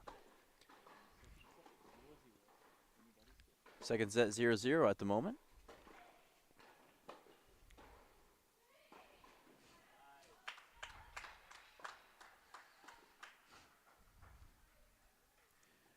Zani got a commanding lead in the first set for opponent with the UT Martin contest earlier today. Then that was first set, about 6-2, 6-3 victory, somewhere around that range. And then second set ended up being 6-4 in her opponent's favor, and that's what led to the 10-point tiebreak, especially since it didn't. That's how the tiebreakers actually work. When you go to a matchup that doesn't affect the actual outcome of the match, it goes to just a 10-point tiebreak in that third set. And unfortunately, Zani couldn't come out with a victory there. Yeah, but the great thing about it is she's got a chance, an immediate chance at redemption. Very few players after a loss like that get a chance to redeem themselves the very same day, and that's a unique thing about this game and this situation. She's got a chance to do just that. Yeah, Zani has a chance to do that, and her twin sister Lee has a chance to get closer and closer to finishing out her singles matchup. That one spiked into the net there. We were talking about it earlier, but I don't know if I can coin a nickname for this place, but I guess I'll call it the Cathedral of Tennis here, Adams Tennis Complex.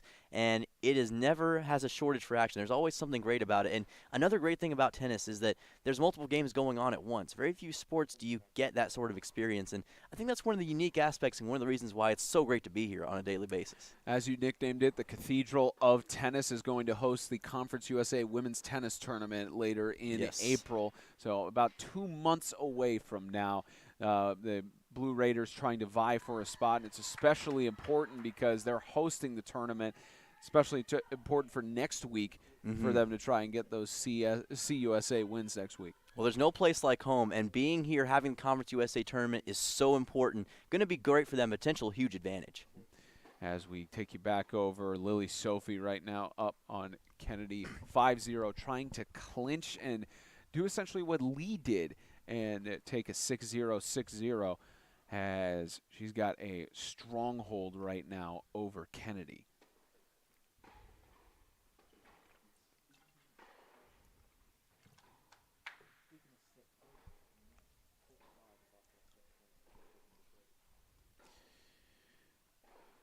Looks like India has allowed Noelle to fight back, as Noelle now leads 5-4, still in the first set. Still in the first set, yes. Going to be giving that to you guys in just a minute as we'll switch back over. And I got to say, I'm very interested to see that matchup, especially with how close it is. Going to be a lot of drama, a lot of tension to be seen. Not just that, but also the drama and tension in the final, the match and game point there on court 5. So court 5 and 6 coming up on split screen in a moment. We're getting right down to the wire in some of these matchups here. Yep, and that means that now more than ever, it's time to tune in and check out what is taking place. And you'll see on your left court 5, court 6 on your right. Left again, you'll see India, Noelle, and right you'll see Lily Sophie and Kennedy.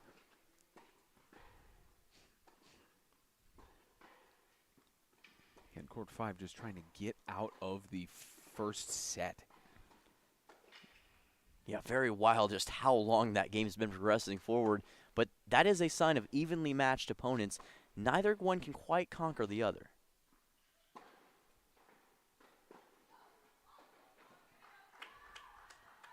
Action still going on court 5. Court 6 looks like the advantage over to A&M there. And nice play that time. Yeah, that was a marathon volley right there. They went for probably a good 45 seconds at that point. And again, that just shows both players are trying to outdo the other. At that point, it's not really about what's going to happen. It's about who's going to be the first one to make a crucial mistake. So at that point, it becomes a game of outlasting the other.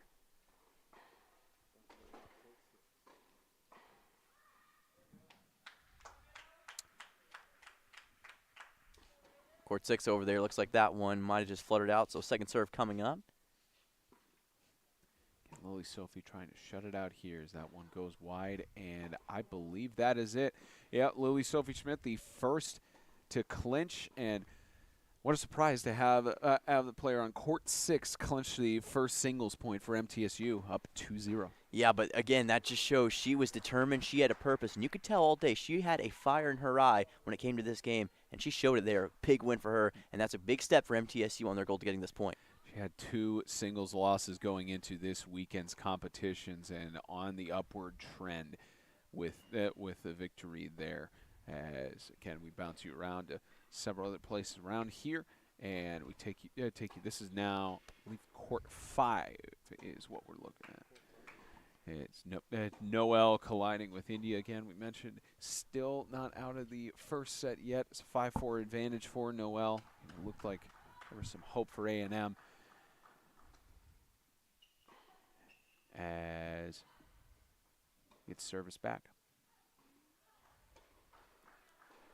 Yeah, right there, nicely done again in the blue tape, I should say. But that was a great job as well of kind of just confusing the opponent. I don't know if she knew exactly where the ball was going to go that time. May have expected a cross-court shot, but instead kind of just hit it right at her. And sometimes as a player, if you hit it in the right spot near an opponent, it makes them uncomfortable. They really can't do anything about it. Personally, and I talked about this yesterday as well, when you hit it right between their legs, that's a really tough spot for them. And we do have courts 2. It looks like we do have courts 2 and 4 are on advantages halfway through. And court 5, the set has been clinched, it appears. Yeah, court 5, we've just shown you that with India and Noelle. So Noelle clinched that 6-4. She was down at that point 4-1. Yes. To fight her way back and get that first set victory. And now MTSU has won all of the first sets on all the singles matches. Yeah, that was. She's got as much coolness as Joe Burrow does, because being down 1-4, odds makers probably would have counted her out there, but she really did a great job. Like I said, clawing her way back through. Great composure and a great mindset. Great players like that manage to overcome those deficits, and she's going to be a current and future star. As we get you action over here, this is now back over to Zani on court 4. As right now she's got a 3-1 advantage over Neha, trying to make it a 4-1.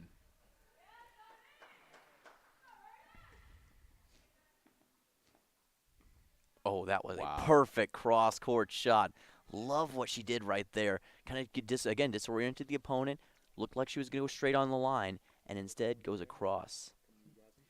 And with that actually clinched her the next set point to go up 4-1. And Zani was in that same situation earlier in the second set against UT Martin in her singles play. Tried to get up early, and then her opponent just kept fighting back and back. So Zani at least knows it's not time to celebrate yet. Yeah, and I'm sure that's running through her mind right now. She knows what just happened, and again, that's you live, you learn. You had those experiences, and now she knows what she needs to do to take care of advantage. I think we're going to see it close out quicker this time.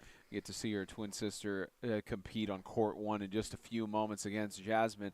Right now, that matchup is a 2-0 advantage, as only 2 set points have been dropped by Lee against Jasmine. That one goes wide. Does indeed, and again, Lee just continues to show her dominance here so far. And really now having the advantage, the question can really come down to this point of, can she hold the lead? Can she sustain that?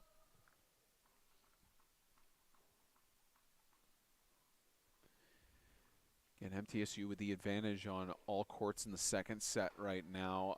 They got a 3-0 on court 2, 2-0 on courts 1 and 3, 4-1, as we mentioned a few moments ago, on court 4. Court 5 has yet to get into the second set. Of course, we're seeing the number 1 starters here playing a more complicated version of chess.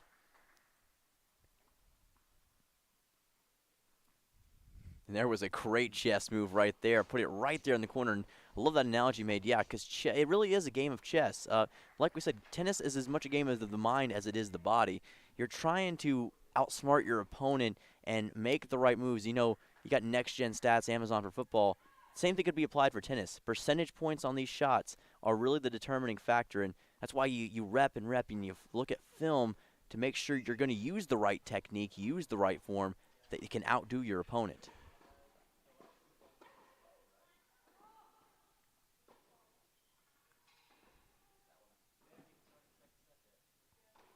Lee, that one, I believe, just went outside. Actually, an update here. There is a break right now on court 2, or they have a recess, but a 5-0 advantage right now on court 2 for Muskan over her opponent, Deha. So Muskan getting closer and closer to getting it now point number 3, which they haven't updated on the scoreboard here in Stadium. It should be 2-0 for the Blue Raiders, but closer to getting a chance to make it 3-0. Yes, and then again, that just means Alabama A&M is now further and further in the hole. And you got to imagine, when they're looking up at that scoreboard, they see that, pressure builds.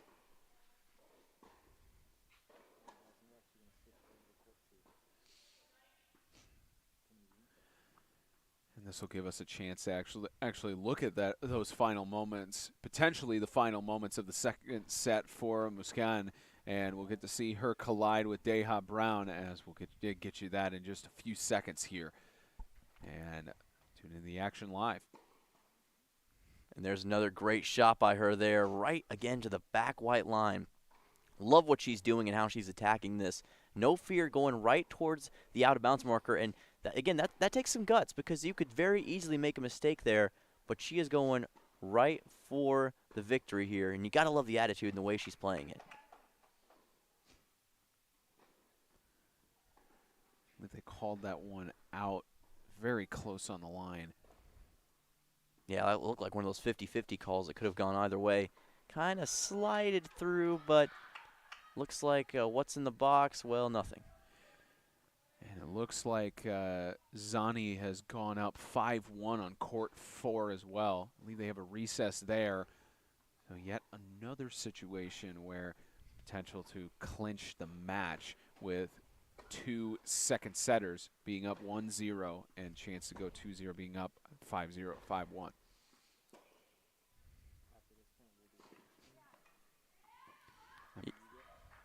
I believe we are going to get double screened on courts 2 and 4 with how close those matchups are getting, and court 3 is getting similar to that as well over there. Love Stars has got a 4-0 advantage right now, starting to get to that point, but at least for now we get to see some clutch tennis in the final moments of the second sets. Absolutely, and what that means is opportunities knocking for MTSU. Just now, all you have to do is answer. Again, 2 left, 4 right, and you see Muskan there put herself in position, and Zani trying to prevent a repeat of the first contest. Yes, indeed, trying to avoid making the same mistake she did last time. And I think you're kind of seeing that in the way she's playing. Very composed, looks very ready to strike.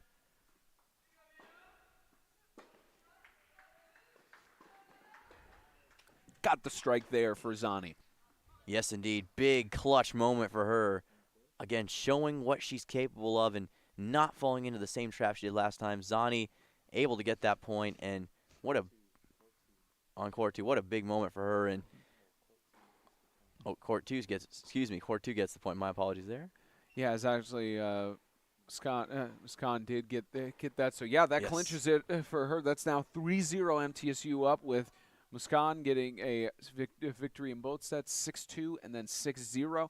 So another one finalized as it's getting closer and closer to MTSU clinching the victory and Coach Teo's 35th overall win as a head coach. Yeah, and we got to know, you mentioned how she could be 500 as a coach after this.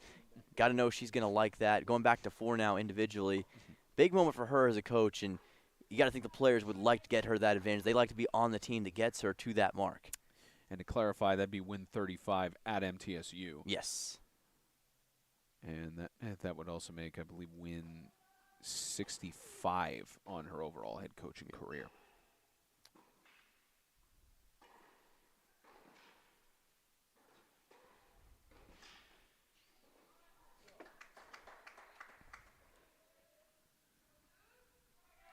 And you're trying to see Zani clinch it here. Yes, indeed, and that one goes wide. Yeah, that was a rocket ball right there. Kind of went to the corner a little bit too high on the arc. And they head to the front. That's it. So MTSU officially will be credited with the W in this match. With that finalized, as they are leading 4-0, they will allow the rest of the singles matches to conclude. But good win for MTSU, and it's really a testament to to the starters in the positions that they put them in. Yeah, and I think the thing that I was most impressed with so far has been that they really never looked like they were in panic. They always looked composed, looked like they had this under control, showed this team has a lot of confidence in themselves and in their abilities, and I think, especially now that it's going to be a 4-game win streak, they're on the right track. Shout out, of course, to our colleagues Zachary and Nate earlier for having to go as long as they did with that final match, and hopefully we won't have that going into the rest of the evening. At least at this point, we're heading back over to Court 6, Court 1. Court 6 finalized a little bit ago, but Court 1 between Lee and Jasmine, which still has not gone final yet. That ball flutters out of bounds, and yeah, you're mentioning Zachary and Seth, and walked in myself, and I was surprised to see that there were matches still taking place. I was a little bit of shock. I thought I might have got here at the wrong time, or maybe my clock was set wrong. I don't know, but no, that's just how long it went. It was truly a marathon performance by those two. Just a little interesting tidbit as well for you all. All of the even number courts are done. Courts 2, 4, and 6 are done, so it's only action on courts 1, 3, and 5. And 3 is about to potentially be done as Love Star is up 5-0 in the second set. Yeah, Love Star, what a performance she's had today. Just really dominated so far in the singles matchup. And, you know, we kind of talked about how her singles record was a little bit in a bit of trouble. I can't remember the exact number, but now this is going to be a win that gives her big momentum and perhaps an opportunity to build off something for the rest of the season. As Love Star, we get to see her potentially potentially later, but at least for now, we are on court 5, where this is the matchup that's going to take the longest, to my knowledge, because of it being only 1-0, the advantage for India, as she leads 1-0. Yeah, for those watching at home, I'll take you back. This was the game that was taking a long time on just the first set. Most already went to the second set. This game was still going, so. As that trend continues. Yeah, when you have serves kind of bounce out, that contributes to the length of these games.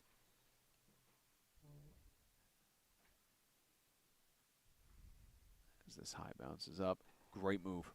That was a great move, and when the ball hangs in the air like that for a long time, and that's really a sign. Usually when that happens, you're probably going to have a great opportunity to score, and that's a moment where you can swing at it with all your might, kind of like you're trying to hit a home run.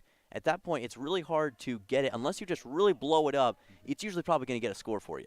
Yeah, Noelle and India colliding right now. They're on court 5. It's a 3-2 advantage on court 1, actually in favor of Jasmine. And we're now going to see Love Star and her collision right now with Camila Ruiz, the sophomore versus the junior, as Love Star is trying to clinch another singles win.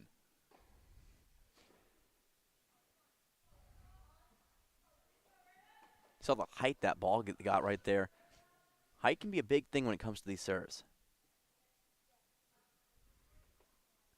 High up and out. And you could see the frustration from Camilla there. Yeah, she really upset with that one, and she kind of knew it got away from her at that point. Again, you don't want, as a tennis player, to give your opponent an advantage that they don't need, and right there she kind of did at that point. So on the fringe, and this is when you got to play mistake-free tennis. You cannot afford a single mistake because your opponent's right there about to pounce. So going to be really interesting to see if it's more of a conservative approach here or if she continues to go full force attack mode.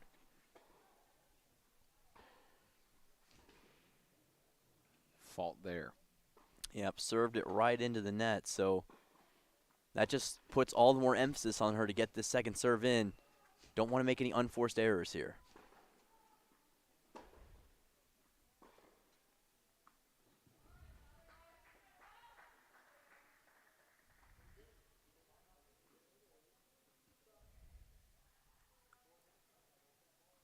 Great move by Love Star. Yep, that high arcing, and it was done. Great job by Love Star right there.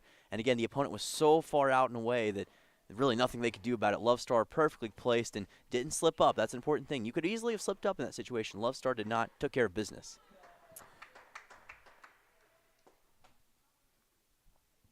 And right now on court 5, they've at least got some point on the board as Noelle is down 1-0 to India at the moment.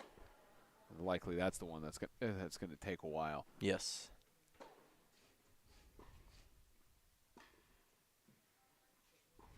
Wide out from Love Star. Yeah, tried to go for that white line there once again, right on the edge. Sometimes when you play with fire, though, you get burned, and that's what happened to Love Star that time. And while we're at it, I want to remind you guys, we got some great tennis action coming to you tomorrow as well. A lot of good action tomorrow. The men's tennis team collides with Notre Dame as they look for win number 35 at home to continue the longest home game winning streak in the nation for men's tennis. And another matchup tomorrow afternoon that should be just as good. And we'll of course hand it over to Izzy Gutierrez with the latest updates from around the complex. Over on court 1, Lee Bernard is currently on serve, and the score is 3-all. 3-all there for Lee Bernard. Thank you, Izzy.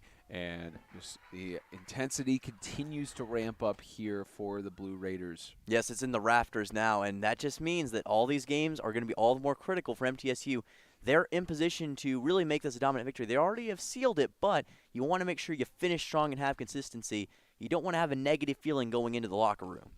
Yeah, nothing negative as we head back to the contest between Lee and Jasmine on court 1.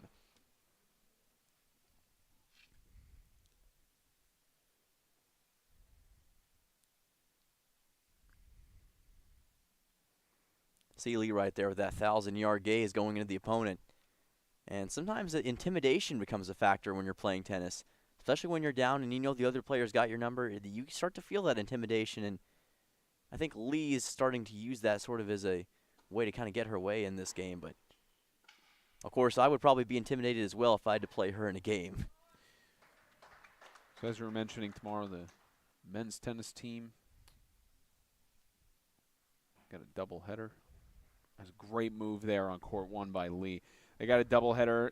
They got Notre Dame tomorrow, and then they host Tennessee State, trying to go for wins 35 and 36 here at the Adams Tennis Complex. Because Coach Borndam has always talked about wanting to see where their team is and challenge themselves. We'll of course get more in depth to it, but really wants to challenge that home game winning streak. Nice play right there in the corner. But, yeah, you talked about him wanting to challenge it. That's a historic streak. We're now up to 34 games, and I got to see it extended yesterday against Louisville. You saw the team, even though they were playing up against a major school from the ACC in Louisville, not intimidated in the slightest, but Notre Dame is going to be a very, very tough opponent. But it shows the guts that Jimmy and the team have. Of course, Notre Dame took a loss to Wake Forest 4-1, who is one of the more competitive tennis teams in the nation in college. As that actually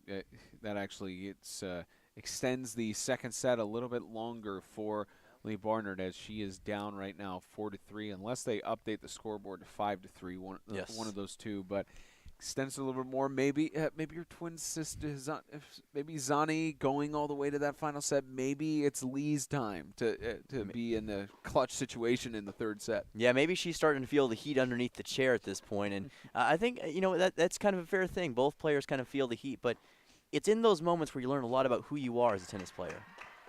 Right on the line, great play there as it stays in play, actually. And not for long, though. Great job that time. And I love the idea that she didn't give up. Even though that looked like it was a certain point, she stood in position. That's what you got to do as a player. Even if it looks like for certain it's going to score, you cannot abandon ship too early. Got to make sure that you're there. And she did a great job to make sure that ball was scored. Yeah, Noelle Morrow up 2-1 here is what you're seeing on your screen here for court 5. And, of course, we can tell you that Love Star Alexis, as mentioned, clinched the victory.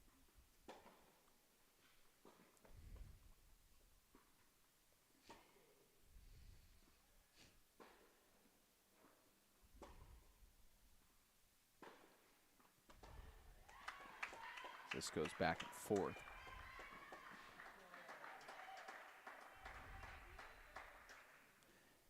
Nicely done right there in the corner there. Took a long time, but she finally found that sweet spot she was looking for. Turned out to be that left corner, and again, as a player, you have to try to backhand that one. Not a position you want to be in, and she did a great job of exploiting that. Great recognition by her there. 5-0 right now for MTSU total for the match. Not close yet to it being 6-0, as courts 1 and 5 still in play. Swats off the net there. Good thing about tennis, though, is you get another chance at redemption, but again, don't want to give up another unforced error here on the serve.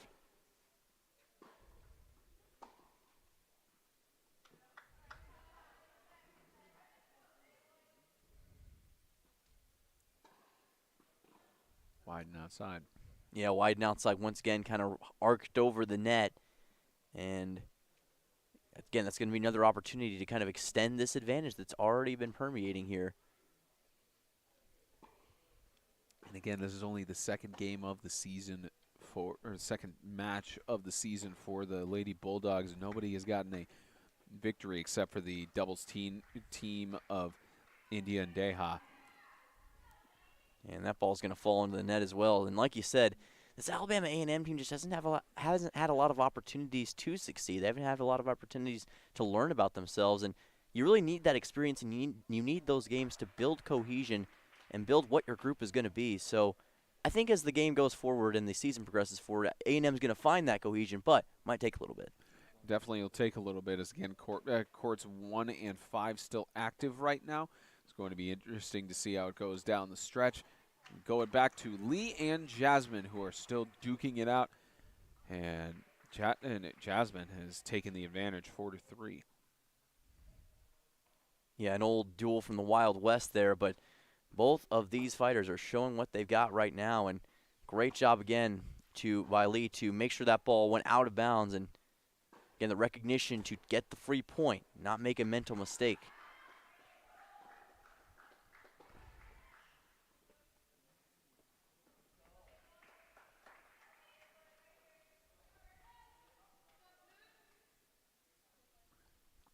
Went for the short hop there, trying to get the ball just over the net.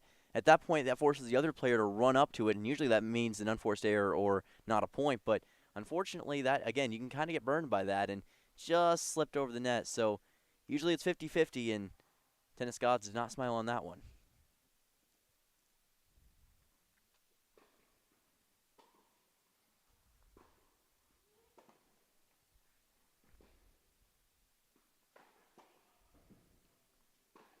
Lee all the way back in the green where she's standing. Really interesting to know.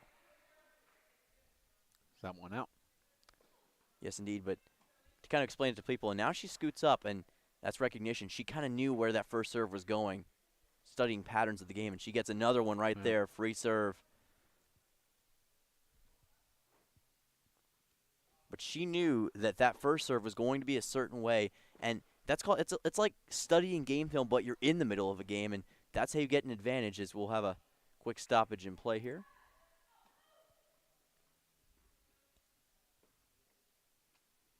Swapping sides on that double fault. Kind of reinforce that. Watch how she approaches these first and second serve if we get a second serve. Ruled out. A close one there on the line. First serve, and then you see second serve scoots up to the white and blue now. So she takes it very differently, and she's watching her opponent and studying her even as this game is progressing forward.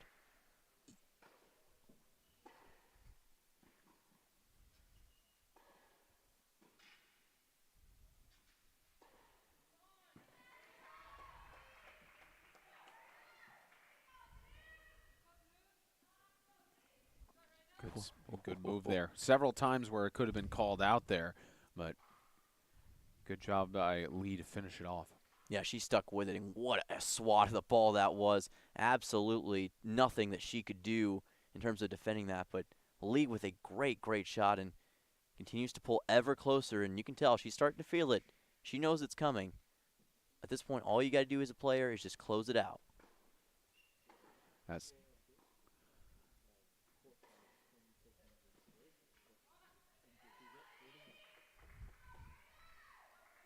Horsel. This one goes into the net. Only 2 courts active right now. Actually, only one active is the one on your screen. As court 5 just went to a break. 4-1 advantage right now for Noel. Right now with this contest, it's 4-4, similar to what we saw with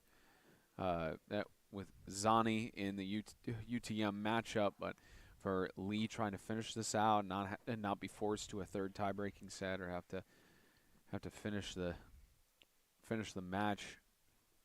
Yeah, the script is flipped for the two sisters. Now each of them kind of undergoing that tension and that raw time where you have to find a way to overcome your opponent where they just won't go away. That one falls into the net once again, so boy, that net, it catches a lot of tennis balls. Probably about 75-25, 25% of that coming from the Blue Raiders. Yes, and I think that's another thing to emphasize as well. A&M, a lot of their shots have gone into the net so far today. Usually MTSU shots have been kind of going to the outside, out of bounds. I think that's something important to note. It shows that MTSU kind of values power hitting more, whereas A&M's more of a focused, strategic precision game. You can see on your the left side of your screen, the court 5 is resumed. Court 1 still active here with a 4-4 tie.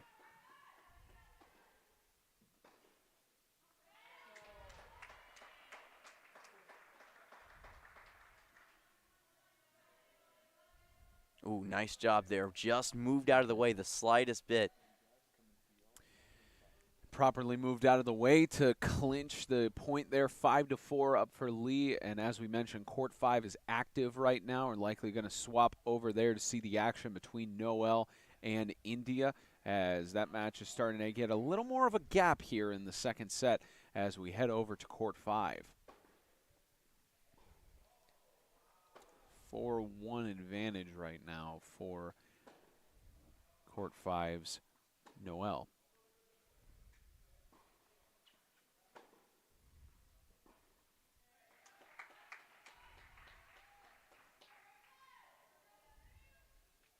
Nice job by Noel that time, sticking with it. And again, A&M with another net shot. We've been talking about them all day, but they just continue to seem like they're not getting quite enough power on some of these shots, and kind of shows the difference in game planning and perhaps maybe even the difference in coaching, kind of how the coaches tell them to attack the ball. We talked about the history. MTSU 4-0 all-time, 2-0 here against Alabama A&M.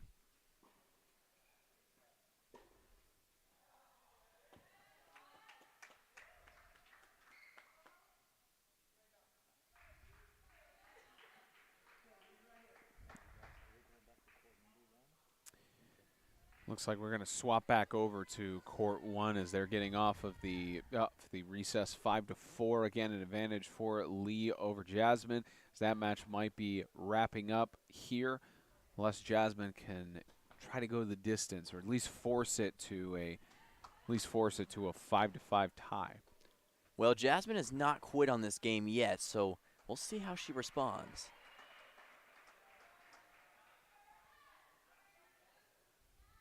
Out of bounds that time, though. And that makes it 15-love. So Lee's already getting the advantage. And now, remember, like we said, 1 point away from clinching this one. But Jasmine, again, she has not quit on this game. She does not know the definition of the word quit. A lot of players being down 4-1, they would have folded. They would have given up. But we've seen that she has not let that get to her. And that shows she believes she can get the job done. And when you get that sort of confidence and when you get that sort of momentum, it can be very hard to stop it.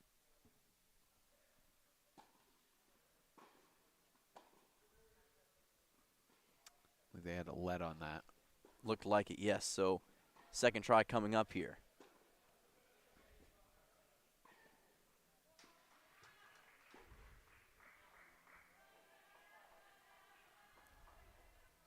Great awareness when Yes. the ball bounced off the net to notice it was still going to be in play.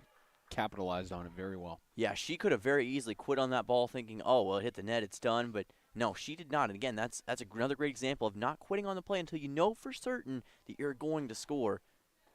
Great players that's a hallmark of a great player, and she just showed it right there. That one going into the net, and it shows the clutch experience she's had. I mean, being the Conference USA Championship twice so far throughout her collegiate career, she knows how to handle herself. Nobody better on this team when it comes to kind of getting through this drama and tension. And if you notice on the right of the screen, she's got some supporters that are starting to build. That's the MTSU team. As they let that one. Yes, and one of the great things about tennis, they love supporting their fellow teammates, and when their matches are done, they go right over to see how everybody else is doing. You can see that on the right side of your screen for MTSU. I believe it's off camera for A&M. So that one goes in the net. It's that they're actually, I believe, looking at Court 5 is where A&M is, and that's it. That clinches it for Lee. So no forced third set for Lee, as it goes to now a 6-0 advantage. Could we see a 6-1 outcome as we did in UT Martin? It all depends on what's going to happen in Court 5 right now, and one more game to look at in this match. Yeah, one more game, and it's been a game that's been taking a long time, but it shows both these players very evenly matched, and they are not going to quit until they know for certain it is over. And it is a 5-1 advantage for Noel here, so a lot more of a hill to climb for India if she wants to force it to a tiebreak. And you talked about it being 6-1 like it was earlier today. It was also 6-1 last year between these two. Kind of a repeat of history. And we talked about Alabama A&M's potential progress, but MTSU might have widened that gap. That results in a fault. Noel trying to come out on top here.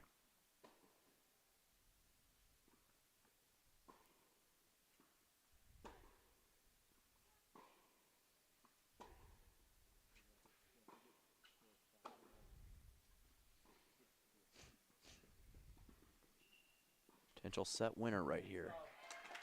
Trying to clinch it. Looking for the opportunity. Gets the contact. Got Slot it. down. Wow. And that Incredible. will do it. Yes, what a great job. And Noelle becomes the first Noelle right there. No chance for the UAB Lady Bulldogs to get even 1 point on the board at all. So the A&M Lady Bulldogs get it done, or unfortunately take the loss, and that's now lost 2 in a row as they continue the 9-game road streak. But for MTSU, they're at 500 on the season, 35 wins, 35 losses so far in the coaching tenure of Teo Bailey Duval here in the Adams Tennis Complex. What a contest we saw here. Yes, one-sided for the MTSU Blue Raiders in their favor, but there were some moments where it looked like A&M was starting to fight back, and it just benefited the Blue Raiders in the amount of experience that they have. Yeah, MTSU did not quit at all there. Showed a lot of greatness and resiliency right there. And it's a great day for MTSU women's tennis because 2 victories today, one against UT Martin, one against Alabama A&M, both 6-1. Really complete, dominant team performances, and that's what you like to see. They're establishing consistency. 4-game winning streak for the Lady Blue Raiders. All right, we're going to get you a commercial break. When we return, we're going to have Coach Teo Bailey Duval to talk with her and her player of the game. I can think of a handful of them. A lot of candidates there, would be selected. But MTN Sports coverage continues for Blue Raider tennis in just a few moments. We'll be right back on ConferenceUSA.tv.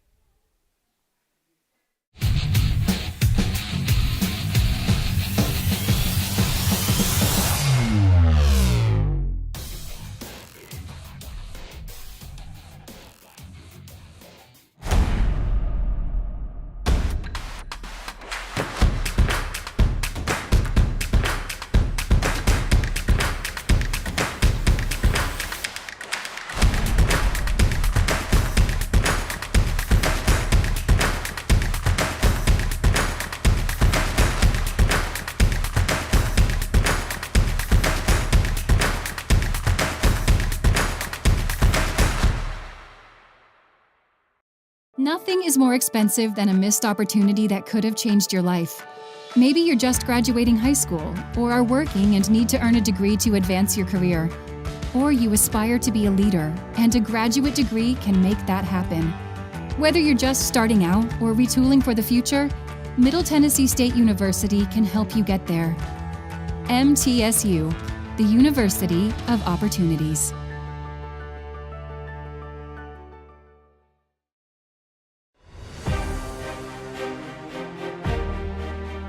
So many men and women that have served that expected to be able to have their tuition or certain assistance being given to them, and that money evaporated. With the establishment of the general fund is to make sure that all those men and women can get through MTSU and pursue what they thought they could do when they came on back. We're extremely proud that the Predators have identified the need to help make this fund one of the best at our university for our veterans.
Back to the Adams Tennis Complex again. A final score of 6-0, actually 7-0. Yes. Well, it was 6-1 in the first contest, and 7-0 the final score here for the Adams Tennis Complex. Spencer Tomset, Dylan Simmons. Thanks to Izzy Gutierrez for all the reporting throughout the competition, as well as Darius White producing and Dan Eschenfelder keeping it all together. But to wrap things up, we've got an interview with the star of the game, Lily Sophie Schmidt, who had the clean sweep completely, 6-0, 6-0. I just have to ask, Lily, was it at all in the back of your mind that your teammate in Lee Barnard got that clean sweep in the first matchup when you were playing your competition in the second match? Was that at all a factor in? No, not at all. No, I mean, for sure it was more like a confident push because it just shows that we as a team are capable of, like, getting those clean swaps. So it was in my head that I know we are capable to do that. But in that moment, it was just like focusing on my match and like trying to not lose a game. So obviously a very dominant performance today. What are you the most proud of when it comes to this victory? I would say I had some pretty good forehands down the line. And I think those shots, I just had confidence. I hit the shots and I know it's going to work. And that's just something it's really nice to feel, and that's something that makes me the most happy, I would say. And of course, it's one of the difficult things, especially, is to deal with injuries and to be able to get back to 100%. Of course, you had some issues with in the past with your injuries. How have you been able to recover from that and get to this point that you are now? So a big factor is definitely our trainers here at MTSU. They're doing a good job. Like every break I had, I was able to go down to Anastasia, and she helped me, like icing my shins, like dealing with all of that. So that's definitely a big factor also in practice. Our coach is taking care of injuries, which is really appreciable. And that's how you stay in shape. That's how you not get injured that much. And yeah. 100%. So now you guys have won 4 games in a row, 2 victories here today. The trajectory of the season really is going in a positive direction. Do you guys think that this is really a building block win, so to speak? Yeah, for sure. Like, we talked about this morning actually at the warm-up. Like, you sometimes need matches where, like, something changes. Like, sometimes it's just, like, those matches that what you need to start a winning streak. And we really hope those were these matches that literally start our winning streak. So hopefully it continues going that direction, and we are able to keep up those wins. Well, from your first singles win in fall of 2020, it's now another singles victory for Lily Sophie Schmidt. Thank you so much for the time, and best of luck to you in Conference USA play next week. Thank you very much. Lily Sophie Schmidt joining us for just a few moments on that. Any final thoughts from the Adams Tennis Complex after this one, Dylan? Well, between this game and the first game, what a day it's been for MTSU women's tennis. 2 big victories. Now they've extended that win streak to 4, and like she said, this is a building block victory for them. They have now found their groove. They found where they need to go, and I think they've got the blueprint for success. Sometimes it takes a while to build that cohesion, to build that formula, but they are finding the winning formula. And tomorrow we've got a doubleheader for MTSU's tennis where they first host Notre Dame and then they host Tennessee State. Not necessarily any predictions, but with the way the men's tennis team has been playing, what do you see from that tomorrow? It's going to be a very interesting showdown between 2 very, very good teams, and obviously a historic winning streak, 34 games on the line between those two. Going to be a game to watch, and I think that we're going to see a true blue spirit from your MTSU men's tennis team. Yeah, True Blue is warming up right now in the other courts. They waited for the conclusion of the contest, but again, Notre Dame, 1 p.m. Central tomorrow, followed by Tennessee State, scheduled for 4:30 p.m. Central tomorrow, and that's going to wrap things up for MTN Sports coverage of men's and women's tennis for the Middle Tennessee State University Blue Raiders.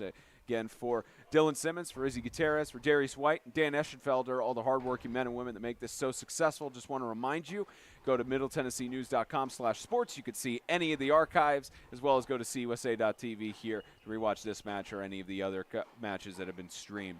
And as reminded again, doubleheader tomorrow for men's tennis. If you can't make it in person, the Adams Tennis Complex, make it here on Conference USA TV. Thank you so much for tuning in. I'm Spencer Thompson saying so long from the Borough. Double win for the Lady Blue Raiders against UTM and against Alabama A&M. Good night, everyone.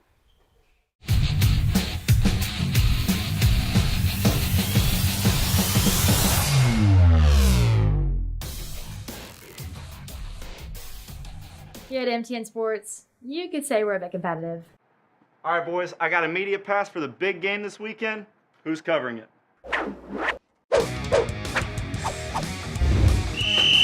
6 feet 4. Fight! 1, 2, 3, 4. Let me guess. Who's shooting this weekend? The funny thing is, I've got 2. Oh! I'm going to that game.